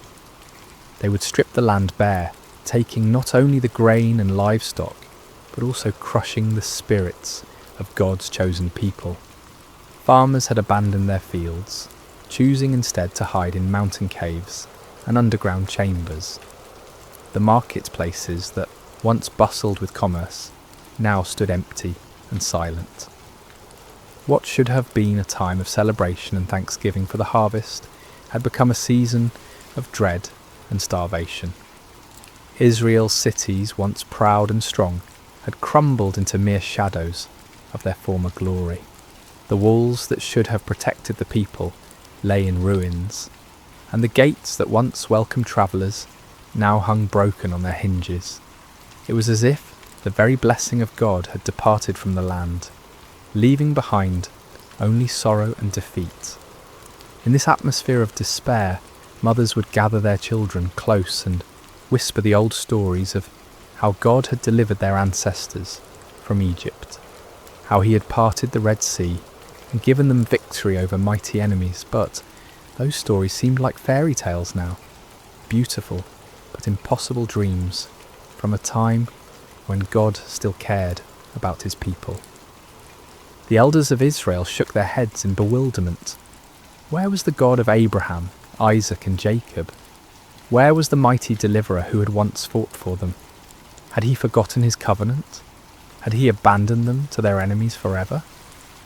It was into this world of darkness and desperation that our story begins, in the small town of Ophrah, where a young man named Gideon was about to discover that God had not forgotten his people, after all.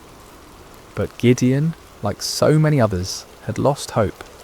He had watched his family's livelihood disappear year after year, and he had grown tired of empty promises and unanswered prayers. On this particular day, as storm clouds gathered on the horizon, both literally and figuratively, Gideon was engaged in the dangerous work of threshing wheat. but he wasn't doing it in the traditional threshing floor, where the grain could be properly separated from the chaff by the wind. Instead, he was hidden away in a wine press, a place where grapes were normally crushed to make wine. It was cramped, inefficient, and poorly ventilated, but it offered something more valuable than convenience. It offered concealment from enemy eyes. As Gideon worked in his makeshift hiding place, sweat dripping from his brow in the confined space, he embodied the broken spirit of his entire nation. Here was a man reduced to secret, fearful labour just to provide basic sustenance for his family. The very act of threshing wheat, once a joyful community celebration, had become a furtive, isolated struggle for survival. Little did Gideon know that this moment of apparent defeat would become the launching pad for one of the most remarkable displays of God's power in human history. The God who seemed absent was actually watching, waiting, and preparing to use this unlikely hero in ways that would astound both friend and foe alike. The rhythm of Gideon's work was steady but tense. Each strike of his flail against the wheat stalks echoed softly in the confined space of the wine press. His eyes darted frequently toward the opening above, watching for any sign of danger. The precious grain he was salvaging represented not just food for today, but hope for tomorrow, assuming the Midianites didn't discover his hiding place. The silence of the afternoon was broken by an unexpected voice. "The Lord is with you, mighty warrior." Gideon's heart nearly stopped. He spun around, flail raised defensively, expecting to see a Midianite scout who had somehow discovered his secret location. Instead, he found himself face to face with a figure unlike any he had ever encountered. The stranger sat calmly beneath the great oak tree that overlooked the wine press, his presence somehow both commanding and peaceful. The greeting struck Gideon as almost mockingly ironic. Mighty warrior? Him?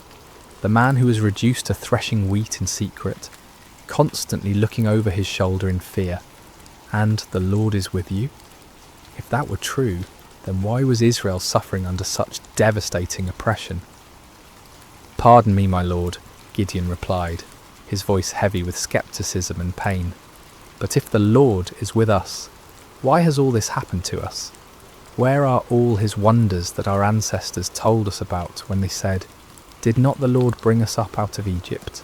But now the Lord has abandoned us and given us into the hand of Midian." The words poured out of Gideon like water from a broken dam. Years of frustration, disappointment, and unanswered questions came tumbling forth. He had grown up hearing the magnificent stories of God's mighty deeds, of pillars of fire and cloud, of armies defeated and nations subdued. But where was that God now? Where were those miracles when his people needed them most? The stranger listened patiently to Gideon's outburst, showing no offence at the young man's boldness or apparent lack of faith. There was something in his eyes that spoke of ancient wisdom and unlimited compassion. When Gideon finished speaking, the visitor's response was both simple and earth-shattering. "Go in the strength you have and save Israel out of Midian's hand. Am I not sending you?" The audacity of the command took Gideon's breath away. Save Israel? Him? The implications were staggering. This wasn't a request for him to join an army or support a cause. This was a divine commission to personally lead the deliverance of an entire nation from a seemingly impossible situation. "Pardon me, my lord," Gideon stammered, his mind reeling, "but how can I save Israel? My clan is the weakest in Manasseh, and I am the least in my family." Gideon's response revealed the depth of his feelings of inadequacy. In a culture where tribal strength and family position determined social standing and influence, he saw himself as doubly disqualified. His clan held no political power, commanded no great armies, and possessed no significant wealth. within that already weak clan. He was the youngest, the most inexperienced, the least likely to be chosen for any position of leadership. But the stranger's next words would echo through the ages as one of the most profound promises ever given to a human being. I will be with you, and you will strike down all the Midianites, leaving none alive. The promise was comprehensive and absolute. Not some of the Midianites, not most of them, but all of them. The victory would be complete and decisive, but more importantly, it would not depend on Gideon's strength, wisdom, or experience. It would depend entirely on the presence and power of God himself. Still struggling to believe what he was hearing, Gideon made a request that would reveal both his desire for faith and his need for certainty. If now I have found favour in your eyes, give me a sign that it is really you talking to me. Please do not go away until I come back and bring my offering and set it before you. The stranger agreed to wait, and Gideon hurried to his house to prepare an offering. His heart raced as he worked, his hands trembling slightly as he prepared a young goat and made bread from an ephah of flour. This was not a small offering by the standards of his time, especially for a family struggling under the oppression of constant raids. Yet something within him compelled him to give generously, to honour this mysterious visitor properly. When Gideon returned with the prepared food, the stranger instructed him to place the meat and unleavened bread on a rock and pour out the broth. Gideon obeyed, though he couldn't understand the purpose of these strange instructions. What happened next would leave no doubt about the supernatural nature of his visitor. The stranger touched the meat and bread with the tip of the staff he carried, and immediately fire flared from the rock, consuming the entire offering in an instant. The flames burned with an intensity and heat that no ordinary fire could match, leaving nothing behind but the memory of their brilliance. In that same moment, the stranger vanished from sight, disappearing as suddenly and mysteriously as he had appeared. Terror gripped Gideon's heart as the full realization of what had just occurred crashed over him like a mighty wave. This had been no ordinary man, no mere messenger or prophet. This had been the angel of the Lord, a manifestation of God himself. In that moment of understanding, Gideon was overwhelmed not with joy, but with mortal fear. "Alas, sovereign Lord," he cried out in anguish, "I have seen the angel of the Lord face to face." In the ancient world, it was believed that no human could see God and live. The very encounter that should have filled him with confidence instead filled him with terror. Had his boldness in questioning and testing the Lord sealed his doom? Would he die for having stood in the presence of the Almighty? But even in his moment of greatest fear, God's grace reached out to comfort him. The voice of the Lord came to him again, gentle and reassuring. "Peace, do not be afraid, you are not going to die." With his own hands, Gideon built an altar on that spot and called it "The Lord is Peace." The place where he had threshed wheat in fear and desperation had become holy ground, the site of a divine encounter that would change not only his life, but the destiny of an entire nation. As night fell over Ophrah, Gideon stood beside his new altar, his mind swirling with the magnitude of what had occurred. The God of his ancestors had not abandoned Israel after all. He had been working, planning, preparing for this very moment, and somehow, incredibly, he had chosen Gideon to be his instrument of deliverance. Yet even as faith began to bloom in his heart, doubt lingered like shadows at the edges of his mind. The task before him seemed impossible, the odds insurmountable. How could he, one man from the weakest clan in Manasseh, possibly hope to defeat the countless multitudes of Midian and their allies? It was a question that would lead him to make one of the most famous requests for divine confirmation in all of Scripture. The days following Gideon's encounter with the angel of the Lord were filled with a mixture of excitement and anxiety. The divine commissioning had been clear and unmistakable, yet the human heart, prone to doubt and fear, struggled to fully embrace what seemed impossible. Gideon found himself caught between the supernatural certainty of his calling and the natural uncertainties of his circumstances. As he went about his daily tasks, Gideon's mind constantly returned to that moment when fire had consumed his offering and the angel had vanished from sight. Had it really happened? In the bright light of day, with the familiar sounds and sights of ordinary life surrounding him, the encounter almost seemed like a dream. Yet the altar he had built stood as a permanent reminder, its stones bearing witness to the reality of what had occurred. Word began to spread quietly through the region about Gideon's calling. Some believed and were filled with hope for the first time in years.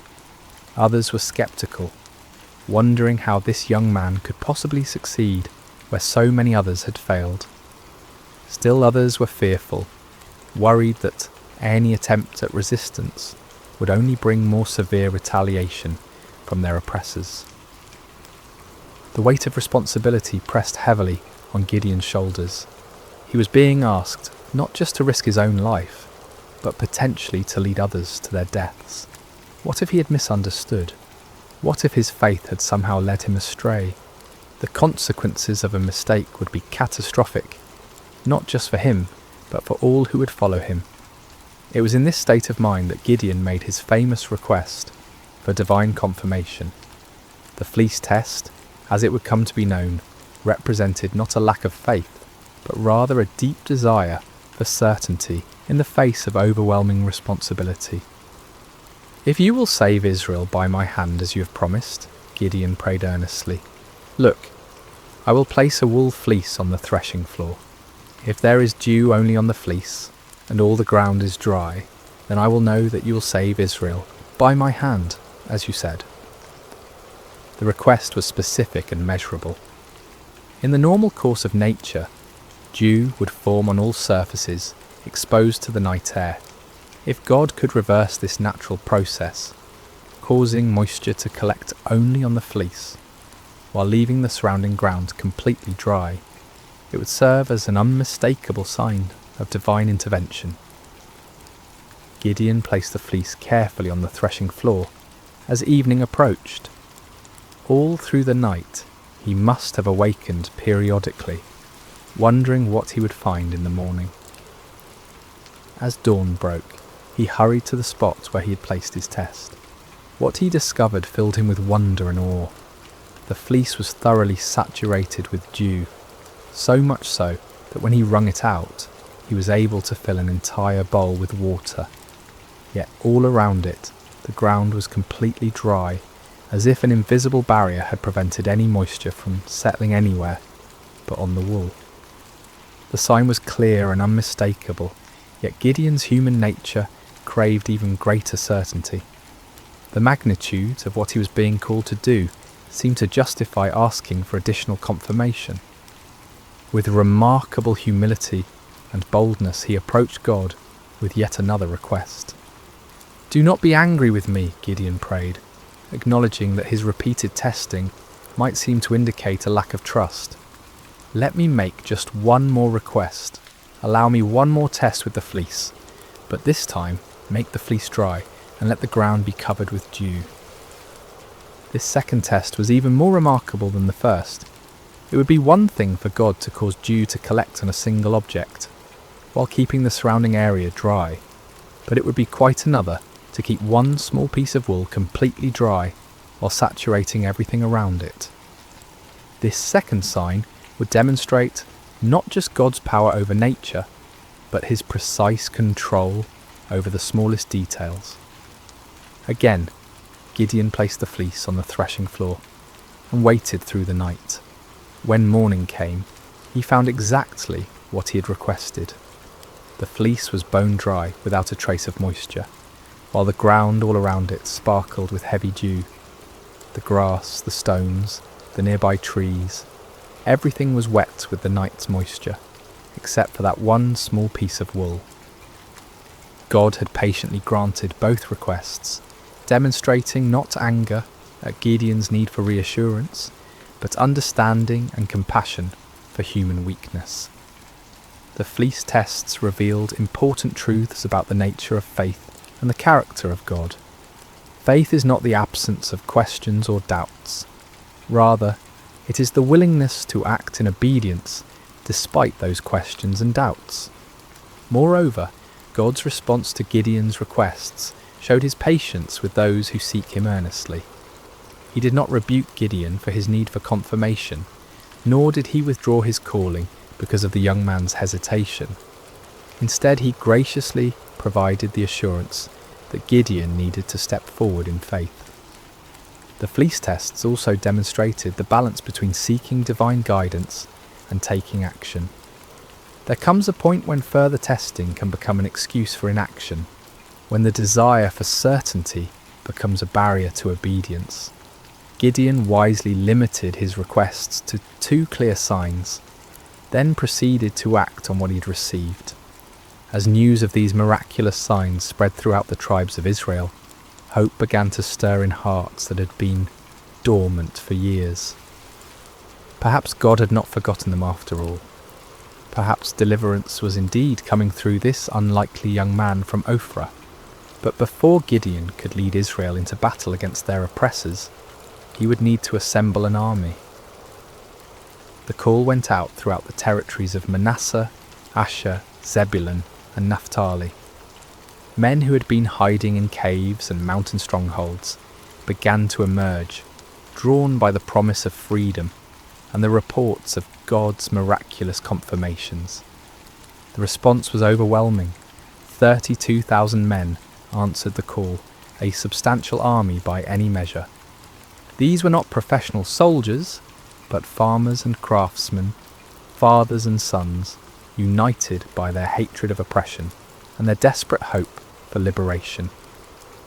They came carrying whatever weapons they could find, swords that had been hidden from enemy raids, spears hastily fashioned from farming tools, bows that had been used for hunting game in the wilderness.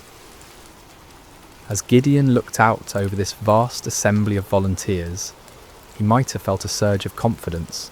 Surely with 32,000 men, even amateur fighters, he could mount a credible challenge to the Midianite forces. The odds were still daunting, given that the enemy could field armies many times larger, but at least now they had a fighting chance. Yet God had other plans. The fleece tests had been preparation not just for Gideon's faith, but for an even greater demonstration of divine power. The true test was not whether Gideon could trust God with impossible signs, but whether he could trust God with an impossible strategy. What happened next would shock both Gideon and his army, challenging every human assumption about warfare and victory. God was about to demonstrate that his ways are not our ways, and that his power is made perfect, not in human strength, but in human weakness. The morning sun cast long shadows across the camp as 32,000 men prepared for what they believed would be their march to war. Weapons were sharpened, provisions were packed, and final prayers were offered. The air buzzed with nervous energy as farmers turned warriors contemplated the battle that lay ahead. Gideon moved among his troops, offering words of encouragement and trying to project the confidence that a leader must display. Yet privately, he was still awed by the magnitude of what was happening. Just weeks earlier, he had been hiding in a wine press, and now he stood at the head of the largest volunteer army Israel had assembled in generations. But as the army prepared to march toward the enemy encampment, God spoke to Gideon with words that must have sent shockwaves through his entire being. "You have too many men. I cannot deliver Midian into their hands, or Israel would boast against me. Our own strength has saved us." Too many men? The statement seemed to defy all military logic. The Midianites and their allies numbered in the hundreds of thousands. Their camels alone described as being like locusts for multitude. How could 32,000 possibly be considered too many? Yet God's reasoning revealed a profound truth about the nature of divine deliverance. If Israel won the coming battle through conventional military means, they would inevitably credit their victory to their own strength, strategy, and courage. The victory needed to be so obviously supernatural that no one could mistake its source. God's glory was at stake, and that glory could not be shared with human pride. Following God's instructions, Gideon stood before his assembled army and made an announcement that must have stunned many of the volunteers. Anyone who trembles with fear may turn back and leave Mount Gilead. The offer was based on an ancient law found in Deuteronomy, which recognised that fearful soldiers could spread panic through the ranks and actually weaken an army's effectiveness. But in this case, the dismissal served a different purpose entirely. God was beginning the process of reducing the army to a size that would make his intervention unmistakable. The response to Gideon's announcement was immediate and devastating. 22,000 men took advantage of the opportunity to withdraw from what many probably saw as a suicide mission anyway. These were not cowards in the traditional sense. They were ordinary people facing an extraordinary situation, and they chose the safety of their families over the uncertainties of battle. As Gideon watched more than 2/3 of his army walk away, his heart must have sunk. 10,000 men remained, still a respectable force, but far fewer than what seemed necessary for the task ahead. Surely now they could proceed with God's blessing. But God was not finished with his reductions. "There are still too many men," came the divine word. "Take them down to the water, and I will thin them out for you there. If I say, 'This one shall go with you,' he shall go. But if I say, 'This one shall not go with you,' he shall not go." The instruction was puzzling and specific. Gideon was to observe how the men drank water and select his final army based on their drinking method. Of all the criteria that might be used to choose warriors, how they consumed water seemed among the least relevant to military prowess. At the water's edge, the 10,000 men revealed their character through their approach to drinking. The vast majority knelt down and put their faces directly to the water, drinking deeply and focusing entirely on satisfying their thirst.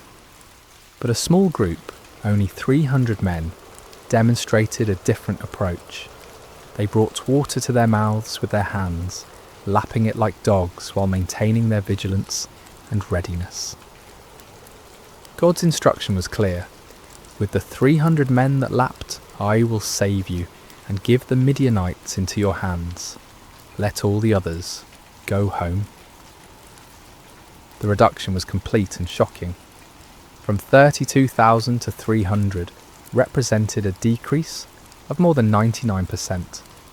What had begun as a substantial army was now reduced to little more than a large company. The odds, already daunting, had become mathematically absurd. Yet the selection criteria revealed profound spiritual truths. The 300 men who were chosen had demonstrated alertness, self-discipline, and readiness, even in a moment of personal need. While drinking, they had maintained their awareness of their surroundings, prepared for action at a moment's notice. These qualities, while admirable in soldiers, were really symbols of spiritual preparedness and faithfulness. As the dismissed soldiers departed, taking most of the weapons and supplies with them, Gideon was left with 300 men who looked more like a ceremonial guard than a fighting force. The enemy they faced was described in terms that emphasized their overwhelming numbers. All the Midianites, the Amalekites, and the other eastern peoples had settled in the valley, thick as locusts. Their camels could no more be counted than the sand on the seashore. The disparity was so extreme that it moved beyond the realm of military strategy into the realm of the miraculous. No human commander would voluntarily reduce his forces to such a level when facing such overwhelming odds. Yet this was precisely God's point. The victory that was coming would be so clearly divine in origin that no one could attribute it to human planning or prowess. For Gideon, this final reduction must have been the ultimate test of faith. Everything in his military thinking, everything in his natural instincts, everything in conventional wisdom screamed against such a strategy. Yet his experiences with the fleece had prepared him for this moment. He had learned to trust God's ways even when they contradicted human logic. The 300 men who remained showed remarkable faith as well. They could see the enemy forces spread across the valley below them. They knew the odds better than anyone, yet they chose to stay, to trust in the God who had called them through his servant Gideon. As night fell over the Israelite camp, the 300 men prepared for what would be the most unconventional battle in military history. They had no idea that they were about to participate in a victory that would be remembered and celebrated for thousands of years. A victory that would demonstrate God's power to use the weak to confound the mighty. The stage was set for a night that would change everything. The Midianites slept in their countless tents, confident in their overwhelming superiority. The 300 Israelites made their final preparations, trusting in a God who specialized in impossible victories.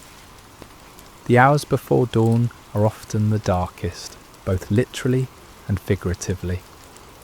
As Gideon and his 300 men crouched in the hills overlooking the vast enemy encampment, the weight of their impossible mission pressed down upon them like a physical burden. The valley below was filled with the tents of their enemies, stretching as far as the eye could see in the starlight, a sea of canvas that housed an army larger than any they had ever faced. Despite the miraculous signs he'd witnessed and the divine assurances he had received, Gideon still struggled with doubt. God, in his infinite understanding of human nature, provided one more confirmation before the battle commenced. "Get up, go down against the camp," the Lord instructed, "because I am going to give it into your hands. If you are afraid to attack, go down to the camp with your servant Purah and listen to what they are saying. Afterward, you will be encouraged to attack the camp." The offer revealed God's compassionate understanding of Gideon's anxiety. Rather than rebuking him for his continued fears, the Lord provided an opportunity for reassurance. Taking his servant Purah with him, Gideon crept down toward the perimeter of the enemy camp under cover of darkness. The Midianite camp was massive beyond imagination. Thousands upon thousands of tents housed warriors from multiple nations united in their conquest of Israel. The sounds of the sleeping army filled the night air, snoring soldiers, restless camels, the occasional challenge of sentries.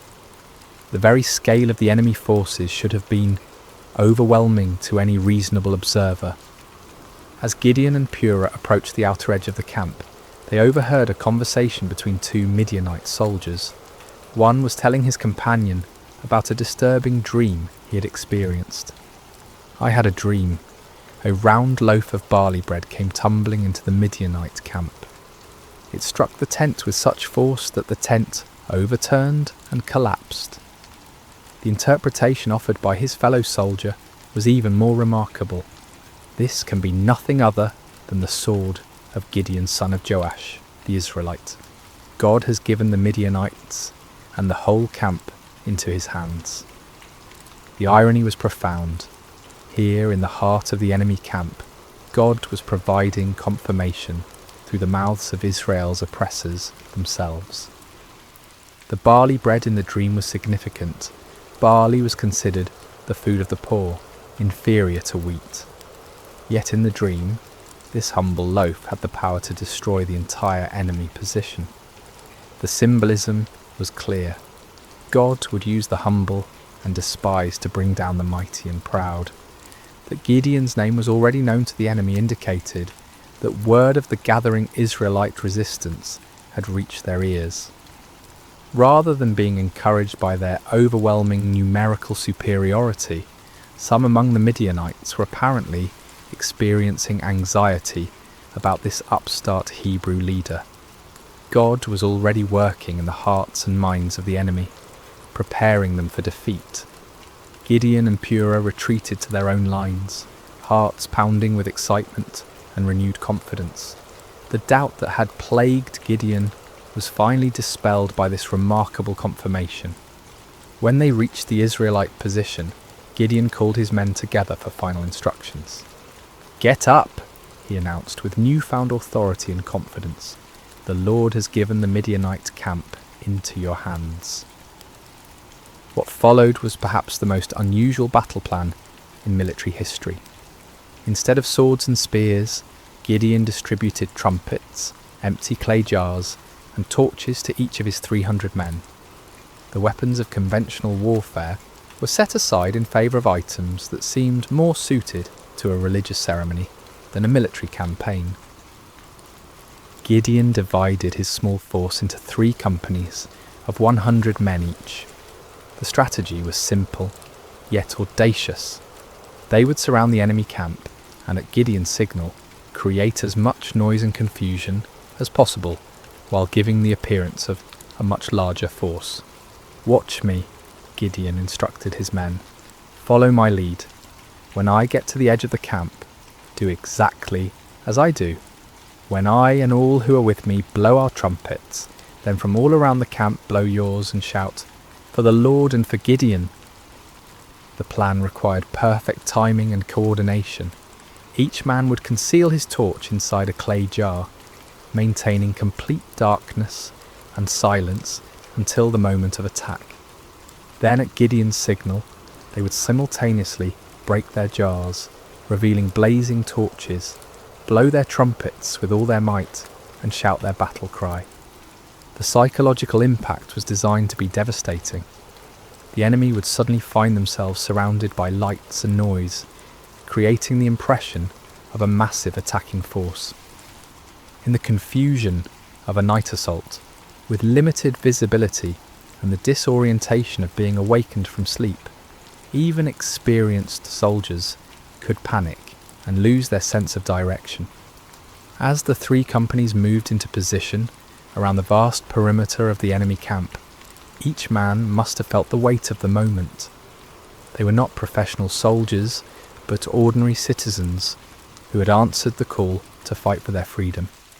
Now they found themselves in the most critical moment of their lives, armed with the most unconventional weapons imaginable, trusting in a God who had promised victory through seemingly impossible means. The middle watch around midnight was traditionally the time when sentries were changed, and vigilance was often at its lowest point. It was at this precise moment that Gideon and his 100 men reached their assigned position on the edge of the camp. Across the valley, 200 other men waited in similar positions, every eye fixed on their leader for the signal that would begin the battle. Gideon raised his torch-filled jar high above his head, then brought it down sharply, smashing it against a rock. The clay shattered with a sound that seemed to echo across the silent valley, and immediately his torch blazed forth in the darkness. At the same instant, he lifted his trumpet to his lips and blew a long, piercing blast. "For the Lord and for Gideon," he shouted at the top of his lungs. The signal rippled around the camp as 300 jars smashed simultaneously. 300 torches burst into flame, and 300 trumpet heights sounded their defiant call. The battle cry of "For the Lord and for Gideon" echoed from every direction, creating the impression that the Midianite camp was completely surrounded by a massive army. The effect was instantaneous and devastating. Thousands of sleeping soldiers were jolted awake to find their camp surrounded by blazing lights and deafening noise.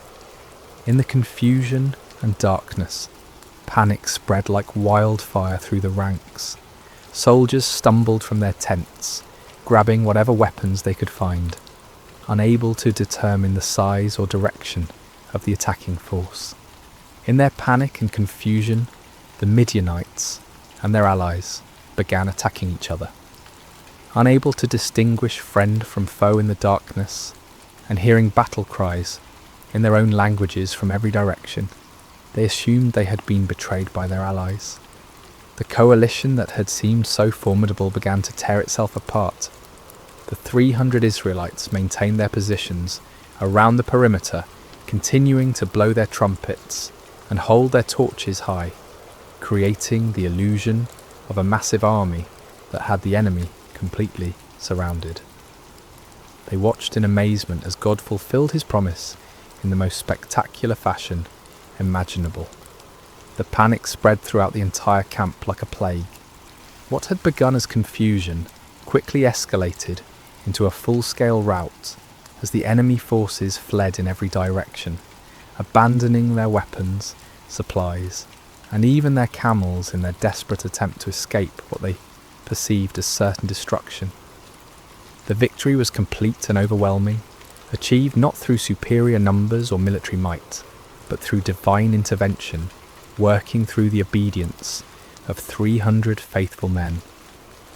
The God who had called Gideon from his hiding place in the winepress had once again demonstrated that his power is made perfect in human weakness. As dawn broke over the valley, an astonishing sight greeted the 300 Israelites. Where the night before had stood the mighty encampment of Israel's oppressors, now lay only scattered debris and abandoned supplies. Tents stood empty, their guy ropes cut by fleeing soldiers. Weapons lay discarded where they had fallen from panicked hands. The camels that had been described as innumerable as locusts wandered aimlessly, their owners having fled into the wilderness. The ground itself told the story of the night's chaos. Bloodstains marked the spots where confused allies had struck down one another in the darkness. Personal belongings were strewn across the landscape as the fleeing army had abandoned everything that might slow their escape. The scene looked less like the aftermath of a battle and more like the remnants of a catastrophic natural disaster. Gideon and his men moved through the abandoned camp in wonder, scarcely believing what their eyes were witnessing. The victory was so complete, so overwhelming, that it seemed almost too good to be true. Yet the evidence was undeniable. The army that had terrorized Israel for 7 years had been routed by 300 men armed with trumpets and torches. But God's deliverance was not yet complete. Even as the 300 marvelled at what had occurred in the valley, word of the miraculous victory was spreading throughout the hill country of Israel. Men who had dismissed Gideon's call to arms, who had remained hidden in their caves and strongholds, now emerged with renewed courage and determination. The tribes of Naphtali, Asher and Manasseh rallied to pursue the fleeing Midianites. What had begun with 300 faithful men now swelled into a national movement of liberation. The psychological impact of the victory was as important as the military result. The myth of Midianite invincibility had been shattered in a single night, and the spirit of resistance that had been dormant for so long now burst forth like a river breaking through a dam. Gideon sent messengers throughout the hill country of Ephraim with urgent instructions. Come down against the Midianites and seize the waters of the Jordan ahead of them as far as Beth-barah. This strategic move would cut off the enemy's escape routes and ensure that the victory would be complete. The Ephraimites responded with enthusiasm, capturing the fords of the Jordan and trapping many of the fleeing Midianites. In the pursuit that followed, they captured 2 of the Midianite leaders, Oreb and Zeb, whose names meant raven and wolf. These princes, who had struck terror into Israelite hearts for years, were now defeated and killed at the places that would forever bear their names: the rock of Oreb and the winepress of Zeb. The pursuit continued beyond the Jordan as Gideon and his original 300, though exhausted, pressed on to capture the remaining Midianite kings, Zaba and Zalmunna. The victory was total and decisive. An empire that had dominated the region for 7 years was completely destroyed in a matter of days. The land of Israel enjoyed peace for 40 years during Gideon's lifetime. The oppression that had driven families into hiding was replaced by prosperity and security. Fields that had been abandoned were cultivated again. Markets that had stood empty bustled with commerce. Children who had grown up knowing only fear could now play freely in their villages. But perhaps the greatest victory was not military but spiritual. Israel had rediscovered that their God was still the same mighty deliverer who had brought their ancestors out of Egypt. The impossible victory served as a permanent reminder that with God all things are possible. The story of Gideon and the 300 speaks across the centuries, with timeless truths that challenge and encourage us today. First, we see that God uses the unlikely. Gideon was not a seasoned warrior or a natural leader. He was a fearful farmer, hiding from his enemies. Yet God saw potential that others missed. This reminds us that God's calling is not based on our qualifications, but on his purposes. Second, the reduction of Gideon's army from 32,000 to 300 demonstrates that faith matters more than numbers.